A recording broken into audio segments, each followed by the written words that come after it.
Yeah.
Hey, welcome welcome to the show, everybody. Welcome. Good morning, good evening, wherever you may be.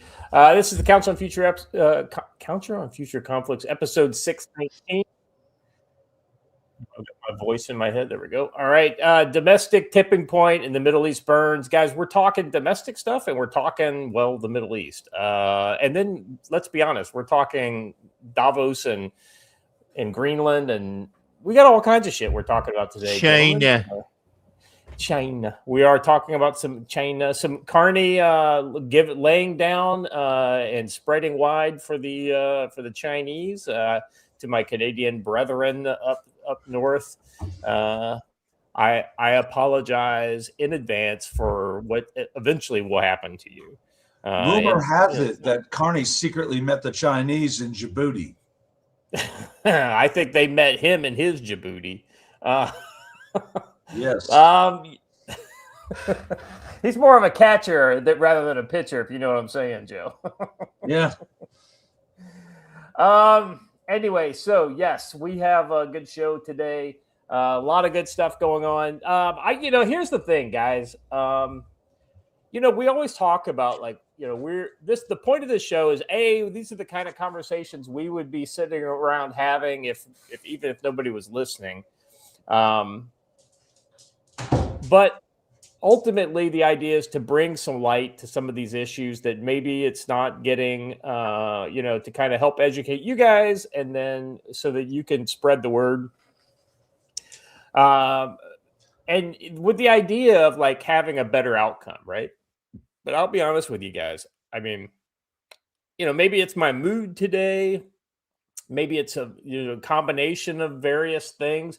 But I'm getting more and more pessimistic, not just about the domestic scene, but just the world in general.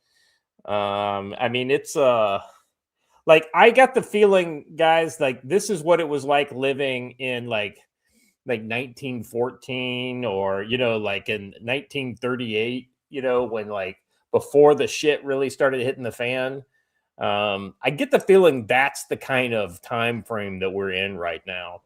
And, with my military service in the rearview mirror, it's not for me to be able to kind of get out there and take on the good fight. So whatever I do will be something of my own devising,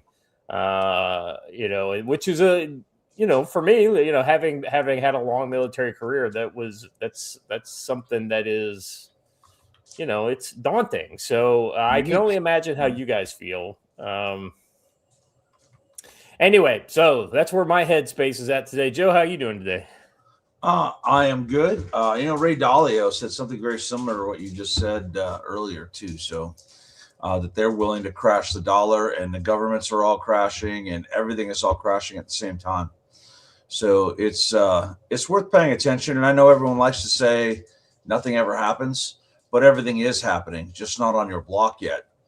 And the real risk is all of us who say things like, when they come to my block, or it's not time yet. Well, by the time you say it's time to actually do something, it is too late, and it has already happened, and it's unrecoverable. So, and for some reason, I seem to have a giant beast here that is not supposed to be out in this room.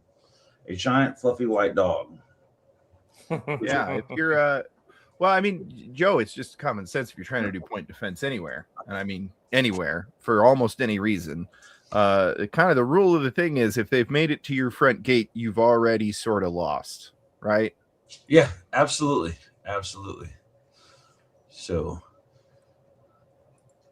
anyway, give me 5 minutes. I got to take these beasts out for a minute. I'll be right back. This dog is attacking me. So, Watcher, how you doing? Scott, I'm doing real good. I don't know if you saw, but I had kind of a very interesting thing happen to me yesterday. You see, Scott, there are 8 senators that are standing in the way of the SAVE Act, and Elon pointed that out, and so I said, well, who are the 8? And what can we do to pressure them? Because, Scott, I was thinking back, and I don't know if you studied much about the women's rights movement and the types of pressure campaigns that they were able to bring to bear. Legal, but certainly unthinkable in normal civilized times. And I think that a whole of society effort such as that is only appropriate to try and fight the communists. And so I said, well, why can't we get something like this going? And I sat and thought about some of the strategies we could use and typed those out, and people seemed to be agreeing. And then I thought about it and said, you know what? I'm not the guy to lead this type of thing. I'm not that organized. We really could use somebody like, and then I tagged Scott Pressler out of my, just as like a shot in the dark, thinking, he'll never see this, but that is the exact kind of person you'd want. Do you know who the first person to respond to that post was, Scott? Scott Pressler. Scott Pressler. That's correct. And we've been in the background now talking about how to start mobilizing such a pressure campaign exactly like I'm talking about. So he's saying, hey, hold off for the moment, because he's having good one-on-one personal conversations with any of them that will allow him to, in order to find out why they won't support it, so that hopefully maybe we can just talk to them about it. But if not, then yes, we're going to start mobilizing pressure campaigns. Well, so here's the thing, right? The list is out there. My recommendation, it's not hard to do. Go to X, find the names of the people who are a no. Here, I'll bring it up right now. Murkowski is one. I think John Thule is one. There's like 8 of them, right? Yes, there's 8. Hold on, I'm grabbing it. It's just a little further down on my timeline than I thought it was. Okay, here we go. The 8 Republican senators are Thune from South Dakota, John Brasso from Wyoming, Shelley Moore from West Virginia, Mike Rounds from South Dakota, John Curtis from Utah, Susan Collins from Maine, Liz Murkowski from Alaska, and Todd Young from Indiana. Yeah, so my recommendation would be to look those names up. It doesn't matter if they're your senators or not. They're the ones that we need to kind of bring that attention to, and we need to have them. Let's just let them. You don't have to be acrimonious about it. Just let them know, hey, I want to make sure you're tracking that I as an American citizen, I want you to support the Save Plus Act. I think is the new version. Yes, because they've realized that and I want to clarify why, just so everybody should be as educated about this as you can. It's probably the most important thing going on internally in our nation right now. So the original SAVE Act said, hey, you have to have a photo ID to vote. And then people pointed out, hey, you realize that almost every state has a law on the books that says that you don't have to have an ID if somebody vouches for you, and that one person can vouch for like 8 people. Yeah. And so the Plus Act is to get around that, apparently, is to add on another tack mark so that, hey, why go through all the trouble of trying to pass this if it turns out it's actually useless? Yeah. Yeah. So anyway, there's a new version on the House that basically would kind of counteract any of those state measures that would undermine it. Collins has a little $437 million smurfing problem. And as long as A we're lot here, of them do. A lot as of them long had as- that Oh problem. yeah, a lot of them have a lot of trouble. So we do have a couple of answers from a couple of these guys, right? We were just talking last night, and so the word on the street, although this one hasn't come out of her mouth officially, is that Murkowski supposedly won't support it because she thinks that there's something in there that would affect their oil money up there because of tribal things. But as people have pointed out, tribes are treated legally distinct in the law from other groups of incorporated peoples, right? So Yeah. basically her concern is it doesn't matter, but that's probably not going to matter anyways. Her concern probably isn't really her concern. Her concern is the people telling her not to do this. Let's see, what was the other one? Well, I mean, that's one of those kind of things. If a lawmaker says, "Listen, I'm for this bill, but there is a poison pill in it that I can't abide by," so that right there is a valid kind of thing that needs to be addressed in the kind of the committee / markup process, and as the control of the leading party, the ruling party in the Congress, that should be something that they could, make changes to the bill to get her on board. So here's another one apparently that wasn't on that initial list, unless I'm wrong. But Grassley has released why he won't support it, and that's basically that he doesn't believe that the federal government has the right or ability to dictate voting rights to different people. However, that's wrong, as Scott Preston points out. It's actually like directly in the Constitution. They absolutely can. But the federal government has always had a responsibility to regulate the actions that the states are allowed to. So states have this power and this power, but the federal government has this part, right? Yes. And you're basically what you're doing is you're giving the states the right and left limits so that everybody's playing on the same page. So that's a totally specious argument. Yeah, no, there's a lot of these very specious arguments that have been tossed out so far, Scott. But it's important to get their reason on the record so that we know what to go after them on. Now, Grassley's going to be a hard one to go after, though, and I'll tell you why. Do you know how old Grassley is? Yeah, he's 92. He's a fucker, man. He will almost definitely be dead before he's up for re-election, and he knows that as well as any of us do. But there are other ways. They need to have a mandatory retirement age from Congress. Seriously. Oh, 150%. We need to go. I'll do you one further. I think they need to have term limits. Yeah, but what if a guy gets elected at 80? It needs to be more than term limits. It needs to be a maximum age. Yeah. We need to figure out how to get a senility law. Unfortunately, we're not going to be able to do that until the current batch of boomers are done. Yeah, I'm not against that, Joe. I just, maybe you bundle those two together, right? Term limit and maximum age. Yeah, when a guy can retire from his regular job and then have another entire career in Congress, that's a problem. Yeah, it really is. But yeah, I just wanted to point that out before we moved on and say, hey, guess what, guys? You literally can just do things. I had a thought for something we could do to try and save the Republic with minimal bloodshed. I said, hey, here's the type of person who could do it. I tagged them, and what do you know? He immediately responded, and we're actually working towards that goal. It turns out you can, in fact, just do things. Right. So the interesting thing there is, and this goes to show you why X is probably the most powerful social platform in the world, is that literally anybody in the world who's on X could end up seeing your post. Now as we all know, that doesn't generally happen, but you never know, right? Right. And so this is a perfect example. What's that? It is, as was demonstrated to me. It was a little scary. It did make me go, oh, I should probably tweet a little more responsibly sometimes.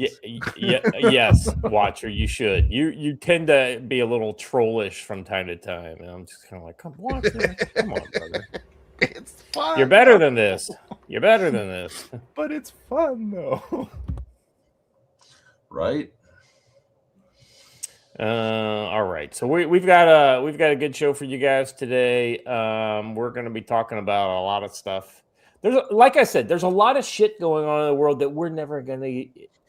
Joe, there are stories going on right now that we would normally potentially be have as jumping all our, over. Yeah. but they have fairly little consequence to us, and in direct effect. And B, there's just not enough time because the other stories that are more important are just sucking us in. Yeah, there's a lot going on in the world. So, I hate to answer CWSB's question, as I frequently say, you're already in the collapse. So, what I have to bring this up because it hit me. I think people are going to enjoy this. I don't know why I haven't seen this yet. I'm kind of surprised. What's that? In reference to the Renee Good situation, we should have used this as a title. When the good go bad. Isn't her name spelled Goode? No, Good? just not that I've seen. Good. Yeah, all the leftist signs are just Good. When the Renee Good goes bad. Yeah. All right, let's dive in, shall we? First up, Carney's a fucking moron. News at 11. Carney's Beijing gambit triggers Trump warning in the form of a big, beautiful map. Now, I'll be honest with you. When my wife showed me this, I thought this was. I'm pretty sure it's a fucking fake, but I think this is so fucking funny. It's a fake picture, but he really tweeted it out. He actually shared it on Truth Social over the weekend, warning that he would impose a 10% tariff on imports from several European countries in response to their opposition to the Greenland takeover plan. Later, President Trump once again escalated, this time with a overnight Truth Social post of a map showing not just Greenland as part of the U.S., but Canada too. The image features President Trump addressing European leaders in the Oval Office. In the background is a map with Canada, Greenland, Venezuela, and Cuba shown as part of the United States, draped over by American flag colors. So, yeah, this is one of those kind of meme images that he shared. And when he shares a meme, it becomes news. The image is actually an edited version of a real photograph with the various leaders, including French President Emmanuel Macron, British Prime Minister Keir Starmer, European Commission President Ursula von der Leyen. We're in Washington, D.C. By the way, I fucking love this picture. It's basically, you are my minions, so shut the fuck up and listen. Though I'm sure he listened to our good buddy Giorgia Maloney there. Who seems to be the only one smiling at him at that moment. Let's be honest about this. We don't we didn't want these people to just be our minions, but the fact is you start to kind of hate people when they specifically do things to directly undermine you constantly, right? And then spit in your face. And every second they're not directly in front of you, they spit at you. Especially from a position of considerable weakness. Yes, that's what I'm like. That's so when you act this way from such a position of weakness, it engenders contempt. It's bitch made is what it is. It is. Yeah, but it makes the person who is stronger than you hate you. It is what it is. Amongst the latest Greenland Truth Social post by President Trump, he also asserted separately there can be no going back. Go scroll down and show the next one.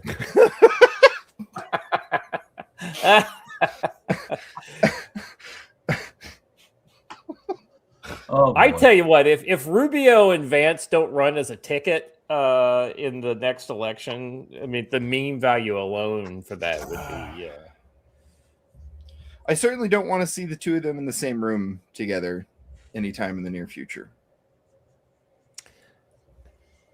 An unnamed U.S. official told NBC Trump is really worried that the U.S. is continuing to drift in the Western Hemisphere and is focused on this. He means America's longtime northern neighbor is about to feel the pressure to cooperate. The Trump advisors work towards his goal of acquiring Greenland. The president has privately grown more exercised about what he sees as Canada's similar inability to defend its borders against any encroachment from Russia or China, specifically. Hold on a second. Arguing Canada needs to spend more on defense. The official said they said his push to accelerate internal discussions about a broader Arctic strategy and potentially reaching an agreement with Canada this year to fortify its northern borders. What's up? No, it's just anybody who says like seemingly inability to defend itself in reference to Canada.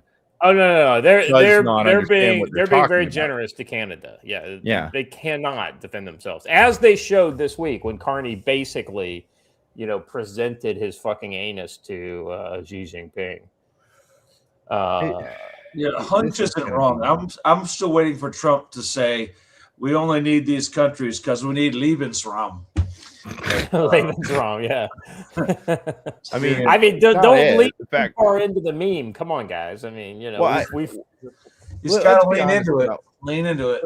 Let's be honest about what this is. How long have we been screaming at almost everyone else inside the NATO bubble except for Poland? Poland, we love you. Shh, we're not talking to you, Poland. But Bulgaria, Hungary, right? There's like the four. Czech Republic's been pretty good lately. Well, lately, see, I don't want to go into the latelys because the latelys, a lot of that's bullshit, faked numbers that they. Well, the problem is you basically have the surrender monkeys on one side and the fairly base people on the other, and depending on if you have a lucky election, you get the base guy versus the surrender monkeys. So let's be 100% honest about what the issue is here. NATO is made up of a bunch of nations that many of them were later completely subverted by communism. That's the real problem here. Like the problem is we don't have people we can trust in an alliance that we fundamentally have to trust the people in. Get this, guys. Canada is actually weighing joining the Europeans in a small troop deployment to Greenland. But as we previewed earlier, while no financial decision has been made on the Canadian deployment, such an act would remain largely symbolic in nature. But Canadian leadership under the Carney government is likely very worried about needlessly provoking Trump's wrath. But it's too late, it seems.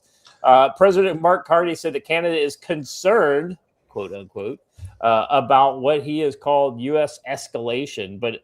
Again, this is a bad moment for Canada to get noticed by Trump for joining the European defiance in the future plans. Domestic pressure on Canada is rising for the Carney government to stand up to Trump. By the way, the Canadian government has no authority to deploy the Canadian military. It requires the King's approval. So, good luck. A thought on this, gents. Can we assume that we have pretty excellent spying capabilities in basically any Five Eyes country because they basically do it for us, right? Yeah. So can we assume that it's probably very likely that Trump and others knew this was coming many months ago? Johnny Osprey actually has it right. By small troop deployment, they didn't mean a small number of troops. They meant actual midgets. Yeah. But of the Misty Mountains or the So can we safely assume then, gents, that the leadership of our country knew that that Canada had been cozying up to China for quite a while, and in fact that's probably safe because they allowed Chinese troops to train on our border in 2016. Yeah. I mean, I will concede that. I mean, I think that's a fair. If that is true, and this is me now mostly talking to people out there that are shocked at the way that we've been talking to China, do you understand now why I've been telling you for almost 10 years that it's almost unavoidable that we will end up going to war and conquering Canada in one form or another in order to prevent them from using their land to allow China to launch attacks on mainland U.S.?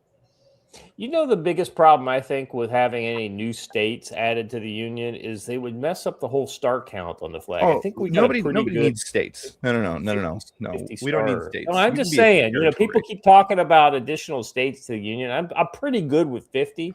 Yeah, we don't need any more Maybe than that. territories. Yep. Territories.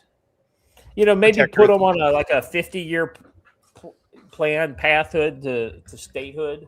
Like you have to have a certain percentage of gun ownership in your territory in order to be able to petition Congress. Alberta, I think, would make it pretty quick. All right. I want to move more on to Carney here. Just go down a little bit further. There's a video I want you to play. So this guy is basically saying, this is perhaps the best illustration that Trump's new Monroe Doctrine is objectively achieving the exact opposite of what he intends. Carney is currently in Beijing describing a new era of relations between Canada and China and explicitly talking... Yeah. So, I mean, again, can we just dispense with this as though we didn't know that this had been planned and was coming many months before Trump did anything? Yeah. So give a listen. Carney doesn't say this without us knowing about it ahead of time. Thank you, Chairman Zhao Leji, for receiving me, my ministers, and our delegation. This is indeed a very important meeting and the most auspicious start to the new year and to a new era. Oh, come on. Give me a second. Canada has now signed a deal with China to lower EV tariffs by 6.1%. Let's see. Canada will, if in return, Canada will drop tariffs on Canadian canola by 15%. Oh boy. See what you can get. Relations between Canada and China. We're heartened by the leadership of President Xi Jinping and the speed with which our relationship has progressed in recent months. This sets the stage for these important discussions on a wide range of issues where we can be strategic partners. Does he have some kind of... Does his brain work well? Yeah, I mean, he sounds like he's like going through a stroke or something. Yeah. I think he's talking slowly for the interpreter to be able to keep up. Oh, okay. Yep. Okay, fair. George, the voice of reason, shooting down our perfectly logical alternative. He's right. I forgot that if we look to the other side, they'll probably all be wearing. I know. I'm just saying. I totally agree with Joe. The self-righteous smirk of her. Yeah. To agriculture, to people ties, to multilateralism, to issues on security. And we believe that the spirit and the substance of these discussions and these agreements will provide great benefit to each of our peoples, but also provide an example to the world of cooperation amidst a time globally of division and disorder. Yeah, so not going to happen, brother. Let's see. Carney's attempting to leverage Trump by signing deals with Beijing and even flirting with the idea of sending Canadian troops to Greenland. It says there's always a poke in the chance the bear might elicit a response from the bear. Canada sends 75% of its exports to the United States. You know, Trump was hell on that ass earlier this year before they made their trade deal or whatever. It would be super easy for him just to turn that off. Yeah. And bring their economy essentially to its knees. It's unbelievable how foolish this is, because we represent 70%. Trade with us represents 70% of the Canadian economy. And here's an additional point nobody ever talks about. Let's say that they did just decide to, hey, we're going to try and flip that all over to China, and they somehow successfully pick it all up. they don't have the port facilities to be able to even send it. Like you run into an immediate problem of you would have to ship it through American ports. Yeah. All right, let's move on to the next one here. This is more Carney carnage, as he basically completely destroys any reputation that Canada had. Friends, it is time for companies and countries to take their signs down. For decades. What are you applauding for? That doesn't mean anything. For decades, countries like Canada prospered under what we called the rules-based international order. We joined its institutions, we praised its principles, we benefited from its predictability. And because of that, we could pursue values-based foreign policies under its protection. We knew the story of the international rules-based order was partially false, that the strongest would exempt themselves when convenient, that trade rules were... Hold on a second. This is an interesting admission because, Joe, this is exactly what we've always said about international law, right? It's like, listen, international law is great unless the U.S. or one of the other major powers is held to account. Then, of course, it doesn't fucking matter because guess what? It was something that was just made up to make people feel good. It was a bedtime story you told the little countries all over the world so that they wouldn't fear, the big countries. It was always bullshit. Except China's been the one who's exempted themselves all along. Oh, yeah. As India. And then now all of a sudden he's using it as a club with which to beat the United States. The U.S. Exactly right. You look at the climate stuff, India and China were specifically exempted for all that. Stroke flare. Yeah, I told you, man. That's how Carney looks normally. Asymmetrically. And we knew that international law applied with varying rigor depending on the identity of the accused or the victim. This fiction was useful. And American hegemony in particular helped provide public goods, open sea lanes, a stable financial system, collective security, and support for resolving disputes. So we placed the sign in the window. We participated.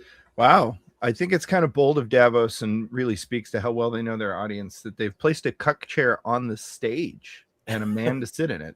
It's amazing. But listen, him saying this and exposing all this means that someone at Davos is like, write this down. Carney's going to have a heart attack in a month. In the rituals. And we largely avoided calling out the gaps between rhetoric and reality. This bargain no longer works. Let me be direct. We are in the midst of a rupture, not a transition. Over the past 2 decades, a series of crises in finance, health, energy, and geopolitics have laid bare the risks of extreme global integration. But more recently, great powers have begun using economic integration as weapons. Tariffs as leverage, financial infrastructure as coercion, supply chains as vulnerabilities to be exploited. And now I'm going to suck off the one who did that first and most. Yep. That's exactly right. You cannot live within the lie of mutual benefit through integration when integration becomes the source of your subordination. Oh, wow. Gee, I'm really holding the camera.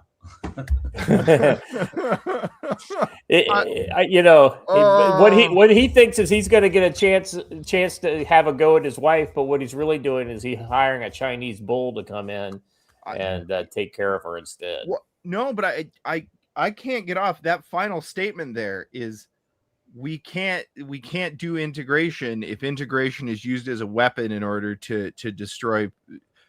Are you fucking kidding me? Right. I mean, the literal argument against the world. Yeah. You mean exactly? Yeah. So the good news is, I guess if there is a good news about this, it's not that Canada's the only stupid morons out there. The English are being right bastards as well. Trump calls UK Chagos deal great stupidity, demonstrates Greenland must be taken. So, Joe, this is actually a great example of, okay, so it's not covered by the Monroe Doctrine. It's not covered by, well, there's no oil there. This is literally strategic high ground, right? Like, we're talking about Diego Garcia in the middle of the Indian Ocean. This is something that absolutely should probably become a U.S. Protectorate of some sort. He's actually right in this case, because the Mauritius, when the UK said we're going to give Diego Garcia and the Chagos Islands back to Mauritius, Mauritius was like, hold up, son, we don't want it. And they're like, no, you have to want it because we're giving it to you. And seriously, this is solving a problem that no one had. Well, literally, no one wants this change to happen, not even Mauritius. And evidently, there are the administrators in the Chagos Islands, the actual native administrators there, want to have Trump take over the protectorate of this. Yeah, because having the bases occupied by NATO military personnel is way more economically viable than a bunch of Mauritian conscripts who don't have any money. Well, let's be honest. It's not just Mauritian conscripts. It's Chinese fucking conscripts that don't have any money. Eventually, yes. Because Mauritius is kind of a... Early Tuesday, we talked about this, I think, or maybe this is something that's going on since Tuesday, but we've talked about this before, I know. But it's worth mentioning. And it's worth kind of putting the Greenland deal in, like, this is another example of a almost exactly similar type of deal. Different reasons, but the same justification.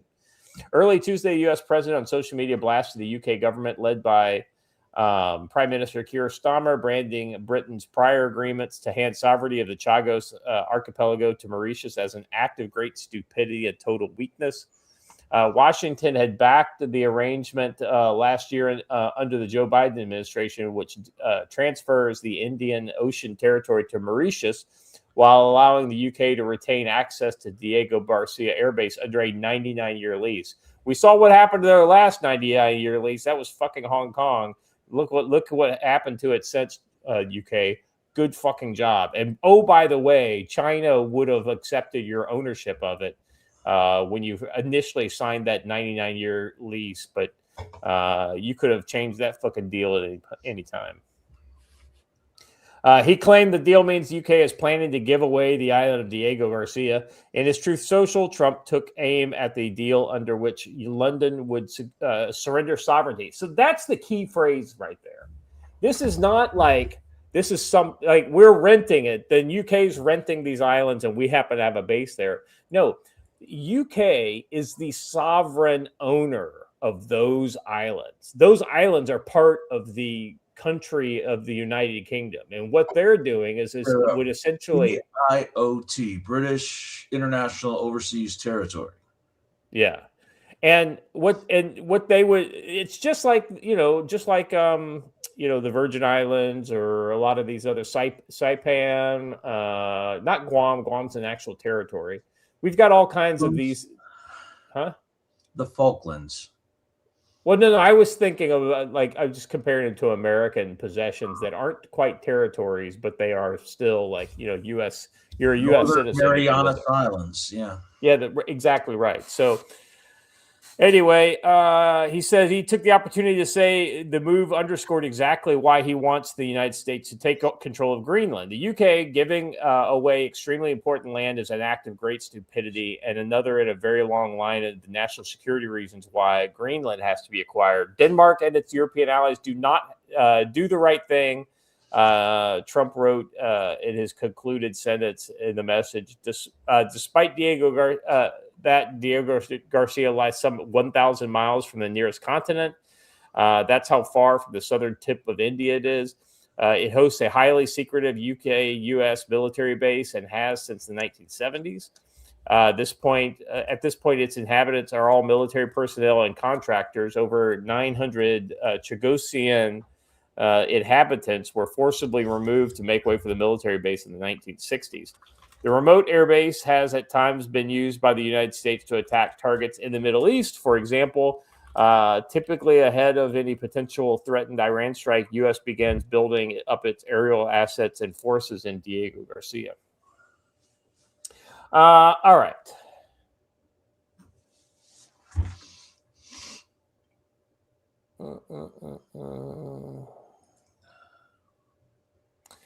Moving on to the next one. So let's be honest. Everybody's trying to picture this like nobody in Europe thinks Trump has got a fucking leg to stand on with this. And that's not fucking true. Let's just listen to this. Now, this is none other than NATO's root. I can't remember his first name, but his last name's Root. He's a Dutch guy. NATO is right about Greenland, he says. Let's listen. So statements from me will not add anything here. And when it comes to the Arctic, I think President Trump is right. Other leaders in NATO are right. We need to defend the Arctic. We know that the sea lanes are opening up. We know that China and Russia are increasingly active in the Arctic. There are 8 countries bordering on the Arctic. 7 are a member of NATO. That's Finland and Sweden and Norway and Denmark, Iceland, Canada, and the US. And there's only 1 country bordering on the Arctic outside NATO, and that's Russia. And I would argue there is a 9th country, which is China, which is increasingly active in the Arctic region. So President Trump and other leaders are right. We have to do more there. We have to protect the Arctic against Russian and Chinese influence. And that's exactly what NATO ambassadors decided to do in September. We are working on that, making sure that collectively will we defend the Arctic region. So Yep. So basically what he decided to do there was saying, yeah, he's right. We needed to defend. But what I'm not going to do is criticize how he is choosing to do it. It's kind of like his silence is deafening on the issue. Now, in fairness, when you have 2 members of NATO going at each other, it's in his best interest to stay out of it. Normally Europeans can't help themselves by sticking their foot in their mouths and kind of giving Trump the what for. So I appreciate his diplomacy in this matter. So the part of this that I haven't heard anybody say yet is we have already demonstrated we were correct. If it were China that were saying, hey, we're preparing and we're going to take over Greenland, what difference, what would have happened different if the U.S. wasn't involved to take care of you? How would you have responded any differently? Would there still be 12 Danes there armed with bolt-action rifles? Because I'm pretty sure that there would only still be 12 Danes there armed with bolt-action rifles. Yeah, I mean, did you see the Germans landed and then took off the same day because they were it was a recon. Contracted aircraft because none of theirs could fly. Yeah, right. it was a recon party. They were there to see what kind of housing and accommodations the follow-on troops are going to need. But look at Watcher making excuses for well, them. no, I'm just making sure we don't look like gummies because they are going to send more back, and it wasn't because of what Trump said, although it looked like it because of the timing. But yeah, let's be honest. No, okay. Go ahead. I want to point out that the best part of that entire video clip you just showed was at the very end, the look on her face. She was like, I literally have no idea what that man just said to me. So it was actually quite funny. He said a lot of words, but they didn't really mean a whole lot. I'm not allowed to acknowledge them. Yes, that's right. One thing about the WEF I thought was interesting that, you guys might be a little bored with this because this kind of goes back to ESG and all the shit we were complaining about, say, 3 or 4 years ago. Putting a stake in stakeholder capitalism. Evidently, stakeholder capitalism is not something anybody wants to talk about right now in the WEF. Not that they have given up on it. Because if you look at leftism in America, it's going strong and loud. This is just the corporate aspect because, when you had traditional kind of markets and products that didn't require a whole lot of innovation, stakeholder capitalism kind of makes sense because you have to manipulate the political, thing. The world politicians have to be manipulated, and that's all this was. It was basically some sort of a corporate socialism, kind of corporate oligarchic managed market. Anyway, point is that now that AI is in the people, I don't know. I know you've been following AI for a long time. I don't think that people are the regular Joe. I don't mean you, Joe. I mean the regular person on the street just is not aware of how much the economy has changed in the last, let's call it 4 years since That's correct. Yep. And so I think this is why you're seeing such a dramatic shift at Davos. It's like, listen, we got to put anything that basically holds us back and ties up money. We got to get rid of that. We got to make as much money as possible, and we have to then reinvest that money, because in order to win the race, the AI race, it's basically like a moonshot. You got to plow a lot of money into it. Yes. Yeah, there's a lot of reasons for that, but I mean, terrifyingly, the biggest one is that the first person who writes one that can self-improve wins. That's literally the end. That's the end of the game. Yeah, well, that's that whole singularity moment, right? When Yeah. when the AI is smart enough to essentially say, okay, hey, leave me alone, Yes. guys. I don't need you. I can develop myself. And the rough values of whoever does that are whose values go into the machine that will eventually eclipse everything humanity is able to do. Yes, that's literally it. And you can choose not to play the game, but it just means allowing China to be the ones who do it. All right. Anyway, so 56th annual meeting of the World Economic Forum convened in Davos on January 19th to 23rd. Will be the first without its founder, Klaus Schwab. I'm going to miss his Star Trek uniform. The WEF's new organizers should use the occasion to distance themselves from Schwab's worst ideas. They should distance themselves from all his ideas. And let's be honest, they should also shut the door and just blow their own brains out while they're at it. Stakeholder capitalism, ESG investing, and net zero energy paradigm are all out. Stakeholder capitalism is a concept invented by Schwab. Schwab argues the years that capitalism governed by shareholders would be vastly improved by systematically elevating the inputs of other stakeholders. Somebody once explained, he said, listen, the economic system of the Nazis, but applied to an international framework rather than a nationalistic framework, is exactly what stakeholder capitalism is. And I think that's pretty close to the truth. It's basically national socialism it's basically international socialism. ESG investing is the analytic framework from which stakeholder capitalism largely depends. ESG ratings agents use non-financial metrics to identify the best and worst companies to overweight, underweight, and to exclude in investment portfolios. Stakeholder capitalists broadly embrace the net zero energy paradigm. Net zero commitments led many European countries to spend trillions of wind and solar investments at the expense of more reliable, more resilient, and considerably cheaper energy alternatives. I mean, how stupid does Germany feel right now, having just basically destroyed all of their nuclear reactors? Fucking morons. The WF alkalites cheered them on as they did.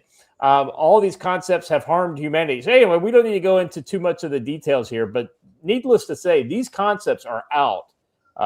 And AI investment and high tech is in, not just AI, also quantum computing. There's several other space investments are really well represented in Davos this year. I'd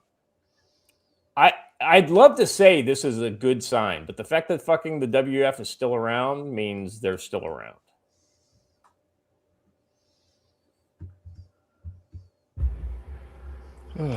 Yep. Meanwhile, silver hits 95. Leopards don't change its spots. I wonder if we'll see a big manipulation on silver coming out of this if it hits 100. They tried it when it broke 75 and it didn't work. Yep. And I think it's got more pressure behind it now than it did then. Well, the problem is they have to deliver physical silver now versus just the whole paper silver like they used to be able to do. Yep. And I don't think they have enough to call. And that's exactly right. And that's what sends the price up, to these extraordinary levels. I'll say Yeah, this: listen, those of you who are into buying metals, don't buy metals that other people hold for you. They sell that metal like 4 or 5 times. Buy metal that you take possession of. Yeah, and pay the premium for it, by the way. I look, I am not a financial advisor. I did not calculate this number myself.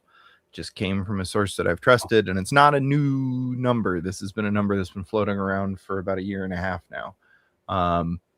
Supposedly the actual silver price point, if you take into account supply and demand and what's actually available on the market versus what's likely not real, you're looking at around $700.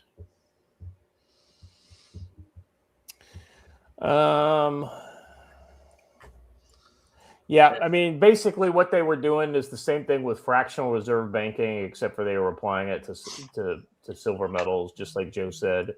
Yeah, this is one of those kind of things. Silver is a great asset to hold because it stores your value, and then it's really easy to get small amounts. I mean, you don't have to have a ton, literally a ton. Like you can still get junk silver. All of the various ways of getting silver is still out there. This is not investment advice. This is just, I think it's smart having some amount of your wealth.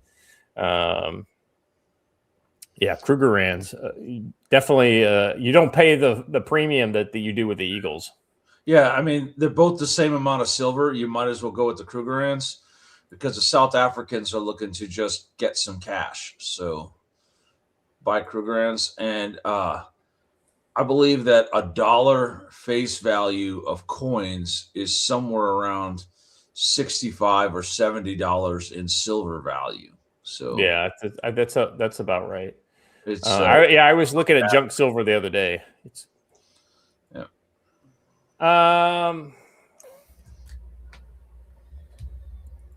All right. This last one here in odds and ends. This with several odds and ends today, but I just want to make sure we kind of touched on some of these topics because otherwise we wouldn't have been able to fit them in. I thought this was interesting. I don't know. I don't disagree with this. I think that there is some truth here, but at the same time, I think this is very optimistic. Oh, wait, maybe we're on the wrong thing. What are you playing there? Maybe we're on the wrong thing. Because that was... I'm on number 6. Yeah, there we go. This is a Zero Edge story. Extraordinary times. Ted Cruz predicts Iran, Venezuela, and Cuba could all fall within 6 months. All right, guys, I'm going to put it to the council. What do you think? Is he all wet here, or is he on to something? No, he's all wet here. He's just... there's a potential for unrest in all of them, but right. I don't think that we can manipulate that many all at once, and nor do I think we want to, because that's going to create all kinds of other crises that flow from that. That's the kind of the point I wanted to get to, Joe. Is even if he was absolutely correct, the instability that this causes would absolutely directly hit us here in the homeland, as close as these countries are. Okay. And some people probably could say, I'm a valid refugee. I just came across the Sea of America to come, the Gulf of America, across the Florida Straits, and here I am. All right. And here, let me in. I would like to bring up something. This is a fair idea to have. Don't allow it to fool you into thinking it will never happen. That is very much like saying, how many times have I been told that there will be roadside IEDs that I have to watch out for? And I've gone on how many trips and we haven't run into one, which means we'll never run into one. Boom. I don't know. I'm kind of with Steve on this one because how many times have we heard that the dam in Harbin, China was bursting, or how many times we heard that Vladimir Putin is about to die, or Ramzan Kadyrov, or whomsoever.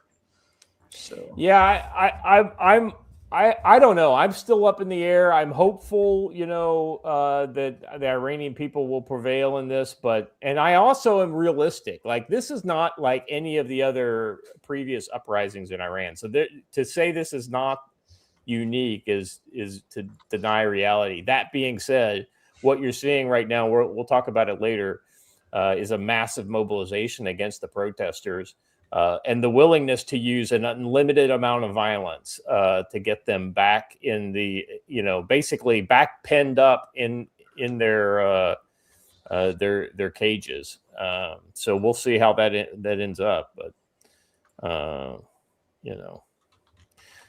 All right. Let me continue on a little bit more. We're living in extraordinary times, Cruz says, exceeds anything that we've seen in decades. One of the things that I think that would be most likely to kind of shock these countries is just the disconnection from their traditional support lines. So, for instance, Cuba is a great example of this. Cuba is basically a welfare state. They were relying directly on welfare from both Russia and Venezuela. They got a lot more aid, practical money and fuel and things like that from Venezuela. So we'll see. We'll see how that affects them. But I am not optimistic that it will ultimately. It could, unrest in Cuba doesn't mean fall. So. I think that would be the line I would just draw there. Gentlemen, I'm getting that we are being featured on YouTube. We went from being suspended to featured in record time.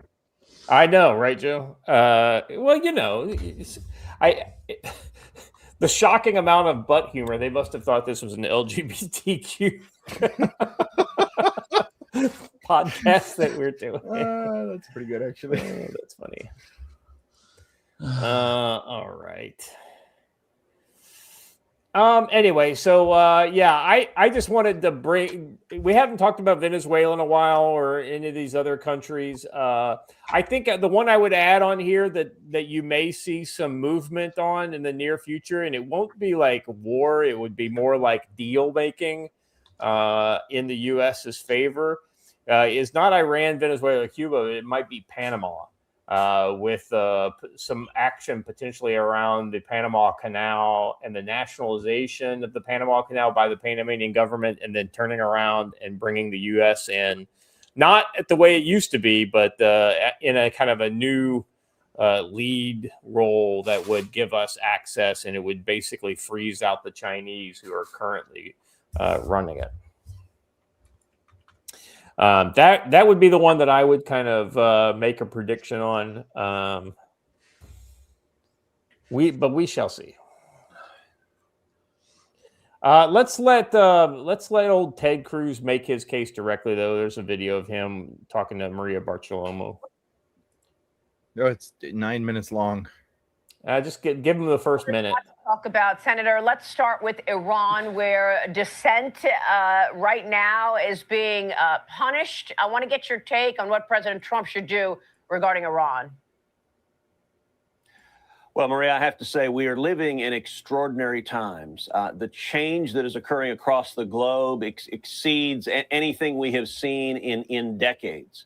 There is a very real possibility that in the next 6 months, the regimes in Iran, in Venezuela, and Cuba will all fall. There is a real possibility that Iran, Venezuela, and Cuba will all democratically elect new leaders, and instead of fomenting violence, fomenting attacks on America, instead of waging war on America, there is a real chance in the next 6 months that the people of those three countries will elect leaders who embrace freedom and free enterprise and who want to stand with America. And I got to say, if that happens, it is difficult to think of anything more consequential. You have to go back to the fall of the Berlin Wall and to America winning the Cold War without firing a shot to find a time as pivotal as where we are right now. If you look at Iran for 50 years has been the world's leading sponsor of terrorism. They have paid for and funded 90% of the funding of Hamas comes from Iran. 90% of the funding for Hezbollah comes from Iran. Iran funds terrorists all across the globe, including sending terrorists to, among other places, Venezuela, and targeting Americans. Right now, there are over 1 million Iranians that are showing unbelievable courage, standing up against this tyrannical regime. And I got to say, President Trump, I think, has been very strong in telling the regime Number one, we stand with the people. Do not target, do not murder the protesters, telling the protesters, America stands with you. And I got to say, just in the last 2 days, a really important step occurred where President Trump came out unequivocally and said, it is time for new leadership in Iran. Yes. It is time for the Ayatollah Khamenei, his religious dictatorship, to end. I think that's massively important. So all right, that's a good pause spot right there, because I don't want to hear her voice anymore. Any thoughts on what he just said, guys? I could have gone my entire life without hearing Maria speak again, but that's why I wanted to watch her, not to let her talk anymore. I know, but he didn't actually say we were going to help in any of those cases. He just said there's a chance. There's always a chance. The chance might be slim and none, but there's still a chance. I don't see much opportunity for movement in Cuba because the place is so under control that that there's really no capability for the citizenry to rise up. And it's been so ingrained in them not to, that they're likely to complain, but not really do much more than that. Iran is a real possibility. We will see. We just transferred a bunch of tankers over there last night, the exact same way we did right before we hit them the first time. Yeah, I saw that. Yeah.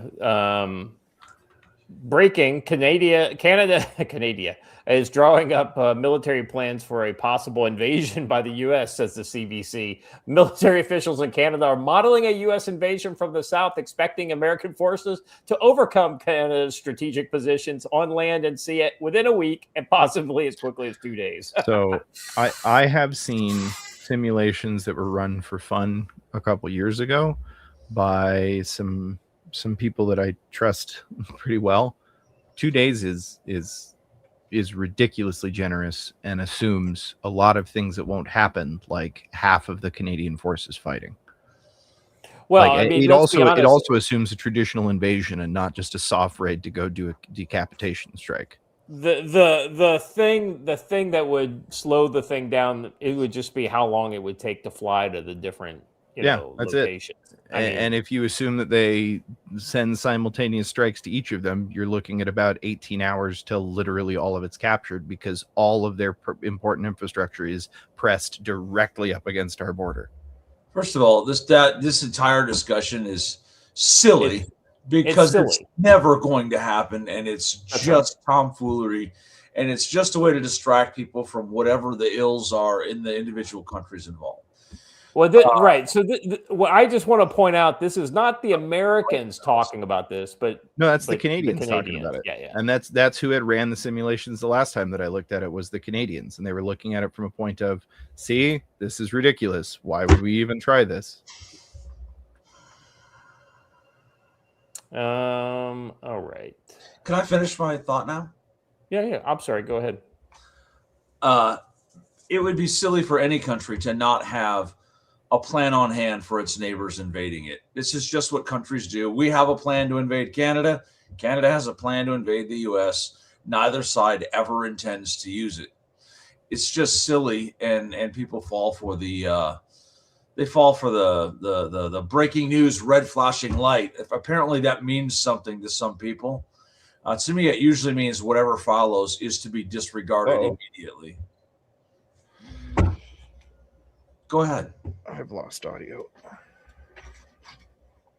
You technical problems, Watcher? Can you hear me? Well, we can hear you. Yeah.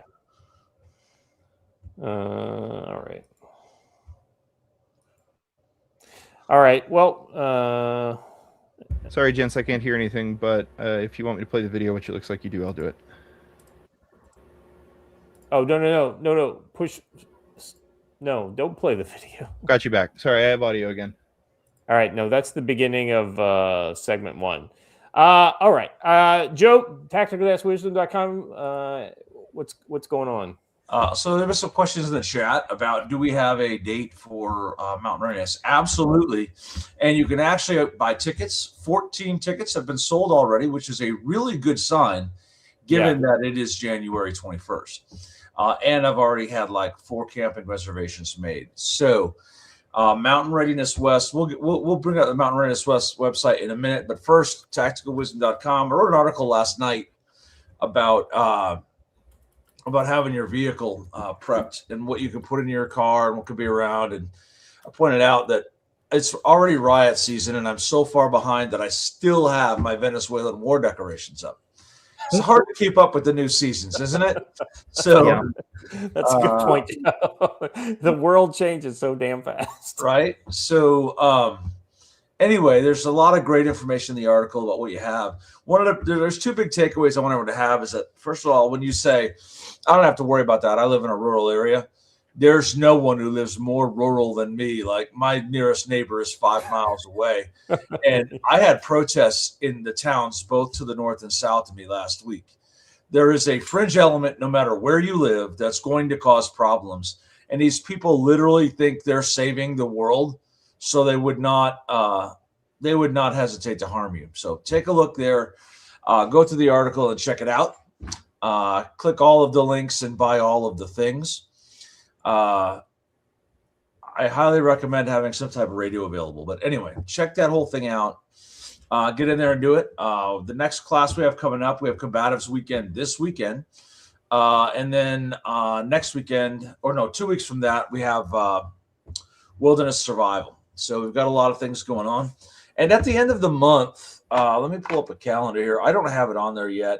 I'm also going to be creating a Twitter page for the camp because I'm just tired of my social media guy not doing any social media for the camp.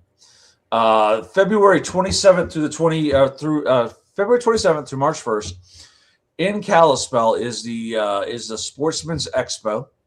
And we, the Northwest Montana Veterans Food Pantry and Camp Ponderosa, will be raffling off a brand new Armalite Rifle 15 or AR-15. Some say it stands for Assault Rifle 15. We'll be auctioning off an assault rifle as a fundraiser. So come on out and get your Kalashnikov 15 or whatever you want to call it rifle. And it'll be cool. And you can hang out with me and Pam and all the others at the booth, and we'll be having a good time. So check it out. Put it on your schedule. Matt and I were discussing some mutual operations late into the night, so be watching for some news on that. Unfortunately, because of that commitment to the Sportsman's Expo, I can't make the Scout and Recce course this February, but watch for a whole slew of tactical wisdom classes in North Carolina in October. Oh, that'll be a lot of fun. Yeah, Joe, I have it on good information that A in the AR stands for armored piercing rifle because every round shot from an AR-15 will pierce the frontal armor of an M1 tank. So, and Brotherhood Custom Rifles, you're right. The reminders to buy a radio will continue till morale improves. Buy a DM32 if you don't have one. You can text your friends' radios through repeaters, and that gives you cell phone-like coverage. 100%. Well, it's funny that you should mention radios, Joe, because tonight we're standing right on the edge. The United States teetering on the tipping point, political fracture lines widening, institutional trust in free fall, supply chains creaking, cities simmering, and the feeling that one spark, any spark, could send the whole thing over. When the nation hangs in the balance, people who stay connected, stay mobile, and stay calm are the ones who come out on the other side. That's exactly why we're proud to feature our sponsor, Brush Beer Store, led by NC Scout, the place that's been building resilient comms networks for Americans who understand we might actually need them. Right now, the spotlight is on the brand new Radtel RT950 Pro, a 10-watt dual-band, dual-watch powerhouse packed with GPS, APRS, positioning sharing, Bluetooth programming, Type-C charging, daylight, and readable color screen. When the cell service drops, power flickers, the usual channels go silent. This radio keeps your group talking, whether it's across neighborhoods or across county lines during the hours that matter most. Joe, what do you reckon the range on that radio is? Which one? I'm sorry. The RT950. Oh, you mean this one right That's here? one. The range is pretty comparable to all others. It depends on the band you're in, but generally anywhere from 5 to 15 miles. And if you use the CB one, probably 20 to 25. So I tell you what, it would be awesome if you could get that radio in a form factor similar to the 152, with a bigger battery and a more kind of ruggedized. I have a bigger battery on the way for this, and we will see. Yeah, I there think is that a bigger battery that's available. I just bought it. It has a little bit down here at the bottom, makes it a little bit larger. So yeah, yep, yeah. All right. Building the rest of your tipping point kit around Brushbeater's battle-tested lineup of Baofeng AR 152s. We were just talking about that. The 10-watt rugged beast with huge battery reserves. The Abri DM-F8, which is a budget-friendly DMR. High-performance handheld antennas, programming cables, comms pouches, covert earpieces, all the accessories you need for staying low and effective when eyes are everywhere. Gear is only as good as the hands that use it, and Brushbeater's training turns capability into survival. The RTO course teaches field expedient antennas, secure voice discipline, frequency management, and basic signals hygiene, so your net stays up even when everything else is going down. The advanced RTO course dives into signals intelligence fundamentals, electronic warfare awareness, and operating in contested or surveillance-heavy environments. Exactly the toolkit needed when the nation is at a tipping point and the wrong people are listening. So get that RT950 Pro and the full comm stack at brushbeater.store/collection/handheld-radio/HT. Sign up for training at brushbeater.store/collection/training. Use code CSC10 for 5% off all radios, accessories, and courses. Orders over $100 shipped for free. Huge thanks to Matt at Brushbeater Store for keeping the Council on Future Conflict on the air when so many voices are going quiet. Head over to brushbeater.store, enter code CFC10, and make sure your people can still hear you when the country tips. All right, back to the show, guys. All right. I feel like that's beautiful. I feel like I need like some battle sound effects or something going on when I'm playing that. Either that or some kind of ominous. I don't know. We'll maybe in the spring we can add some production value to that. This commercial is brought to you by accompaniment from a orchestra. Yeah. Well,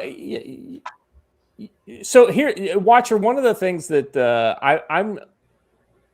I can't help but continue to have great ideas about our future opening. Somebody asked in the chat about what about long range, long distance. The DM32 UV, this little green and black radio right here. We've got 21 miles with these, so on digital. Wow. So they are pretty solid. But take an RTO class, learn how to use them and how to maximize your range. A lot of good stuff. Yeah, you can get a lot of local range out of HF radios. That was one of the things that always so military radios are like UHF or VHF radios. And the range is limited. What we were really surprised about is operating in Afghanistan, how much range the locals would get off of their HF, like their Motorola HF handsets. Those are the ones we saw most common because we bought them for the Afghan army because it's the ANA, like when and so. And the ANA would talk to the Taliban on them too. I thought that was always funny. They would talk shit to the Taliban over the radio. And I'll point out, if you really want long range, CB is HF radio, and it actually combines the best of both worlds because it's right at the edge between HF and VHF. It gets the best qualities of VHF and the best qualities of HF and slams them together into one radio. And I believe this RT, the RT 950 will do CB as well, right? It does do CB. You just have to replace the antenna, put a different antenna on it, and it works just fine. Yeah, I was reading about it on the website. I guess it's like dual band at any point, but you can switch back and forth, right? And you just have to change out. You just have to go into the menu and switch to the HF mode and swap out the antenna. So. All right. No Pinochet, nothing offers encoding and fills the same way Singars does. They do off some radios, like the digital ones, DM32, the DMF3, and the Baofeng 1701, offer AES 256 encryption, but it's not filled the same way that Singars is. It doesn't do the time-based frequency hopping because that's what you have to have. You have you have to have the time consistence between all the radios because that's how it controls the frequency hopping. That's what we used to do with like the I forgot what they're calling. CD was the old one. Major Sarge, the newest development is that CB is now also FM, so you do get better range. And by the way, 4 watts is the maximum legal allowable limit, but those are just rules, and you may either follow them or not, and no one cares. There are people broadcasting at 1,500 watts, and literally no one cares. So yeah, throw the 4 watts idea out the window. Yeah, just don't try to operate a freaking private radio station, and nobody will ever, nobody ever give a shit. Yep. Okay. Let us move on. So this first thing is like the scene setter, right? Because this was originally made to kind of bring the reality of what happened to the families in Syria, their story home by putting people in a similar situation from a Western country, right? The sad thing is, fast forward now, 10 years from when this came out originally, and this hits shockingly close to home with what could become reality within Western Europe or the United States, essentially at any point. Between the just completely virulent neo-Marxists and the Muslim, let's be honest, invaders, colonizers, whatever you want to call them. This is what you get. Hey, to you. Make a wish. Granny. You Mac. Hello. Have you done your homework? Ada. For a general strike. Ready or not? Here it comes. Arming clashes with Britain. Live ammunition against. Deserve to get shot.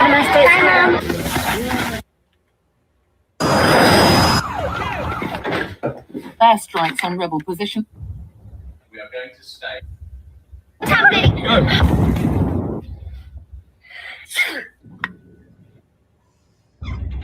All right. Have they function in Richmond? Dad, where are we? Rebel forces advance.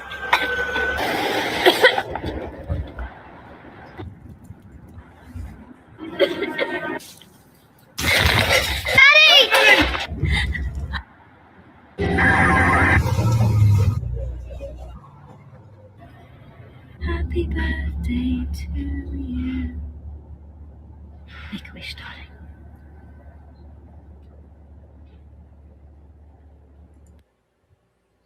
I mean, I want to point out at that end scene, if you look at the background, they're living in a tent. So, yeah, that's actually it's a pretty hard-hitting commercial. And, especially considering what we're going through in places like Minneapolis and, what we're seeing with the Muslims coming into, absolutely streaming into the West. Yeah, this commercial has been repurposed. It was originally one meant to encourage the acceptance of Syrian refugees. The wording was different and all of that, but it's being used now to fight against mass immigration, and it's much more hard-hitting fighting against mass immigration. All right, let's dive into this tipping point idea. Now something a little more humorous. Just to kind of bring the reality home to what could happen if we continue down this path. If you're kicking out Somalis, you have to kick out everyone else. Like, I'm gonna be honest, I'm speaking for all of my African brothers and sisters. If you kick Somalis out, you have to kick all of them out. All of us, we all leave together. Because if you kick us out, you have to kick everyone else. I'm gonna be honest, and I know everyone in the comments, everyone watching this video agrees with me. I think you might have to have a room temperature IQ to agree with that. I want to ask though, are you taking the man dress with you? Because that needs to go too.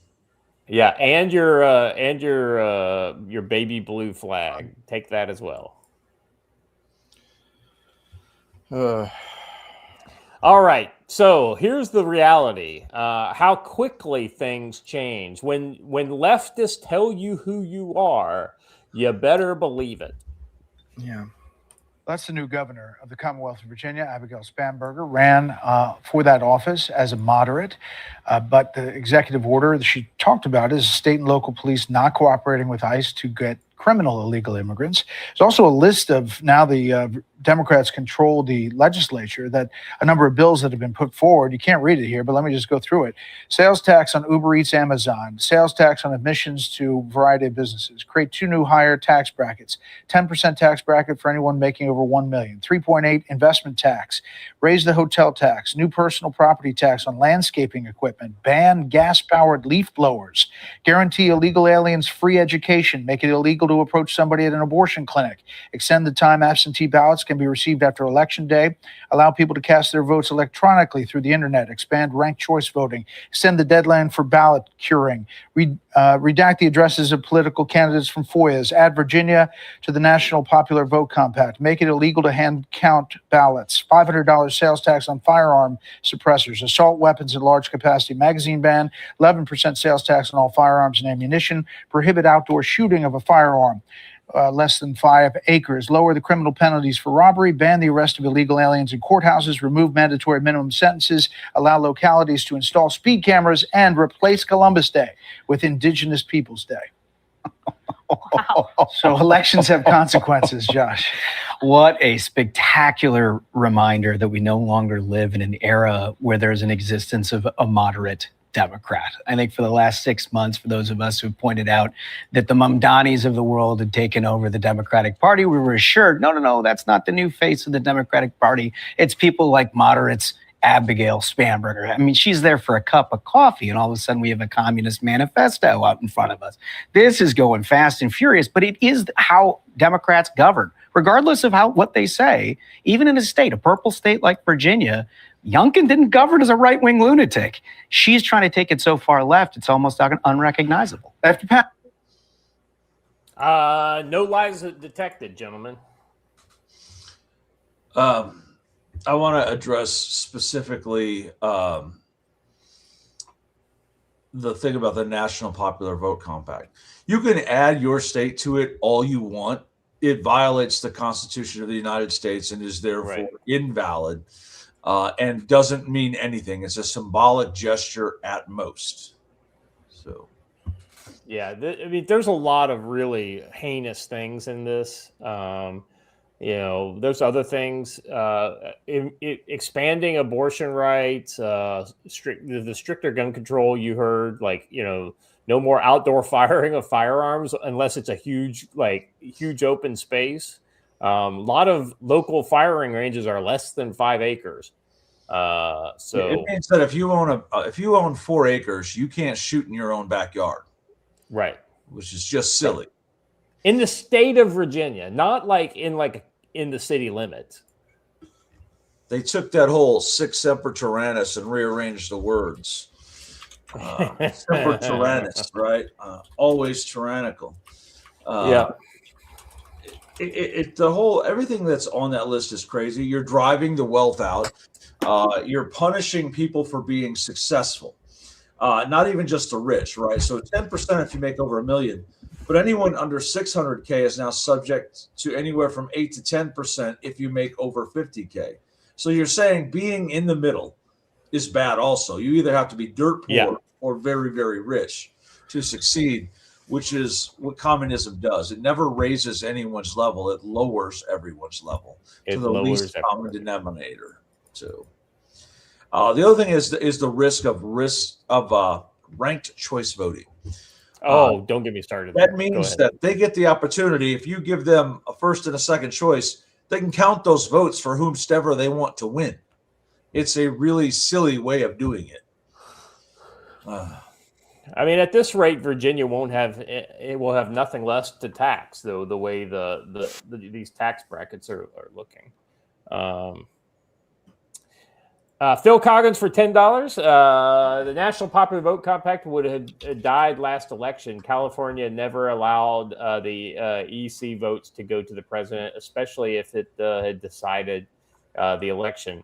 The other, I want to make sure while I'm reminded of this, Hunch Jerry Roofer from early on in the show, Greenland needs to be renamed to North Sudetenland after we take it. That's a final touch.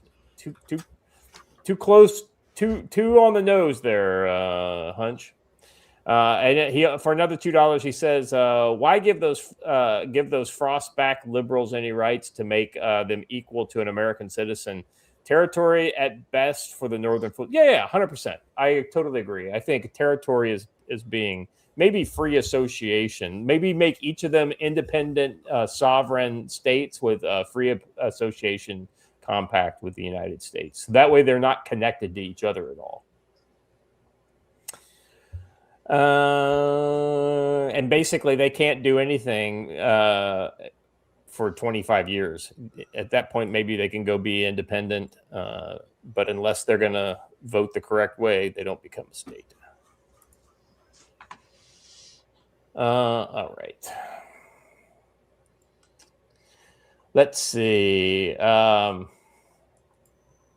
This next one is, I think this goes without saying in a lot of ways, but I think it's worth saying, repeating.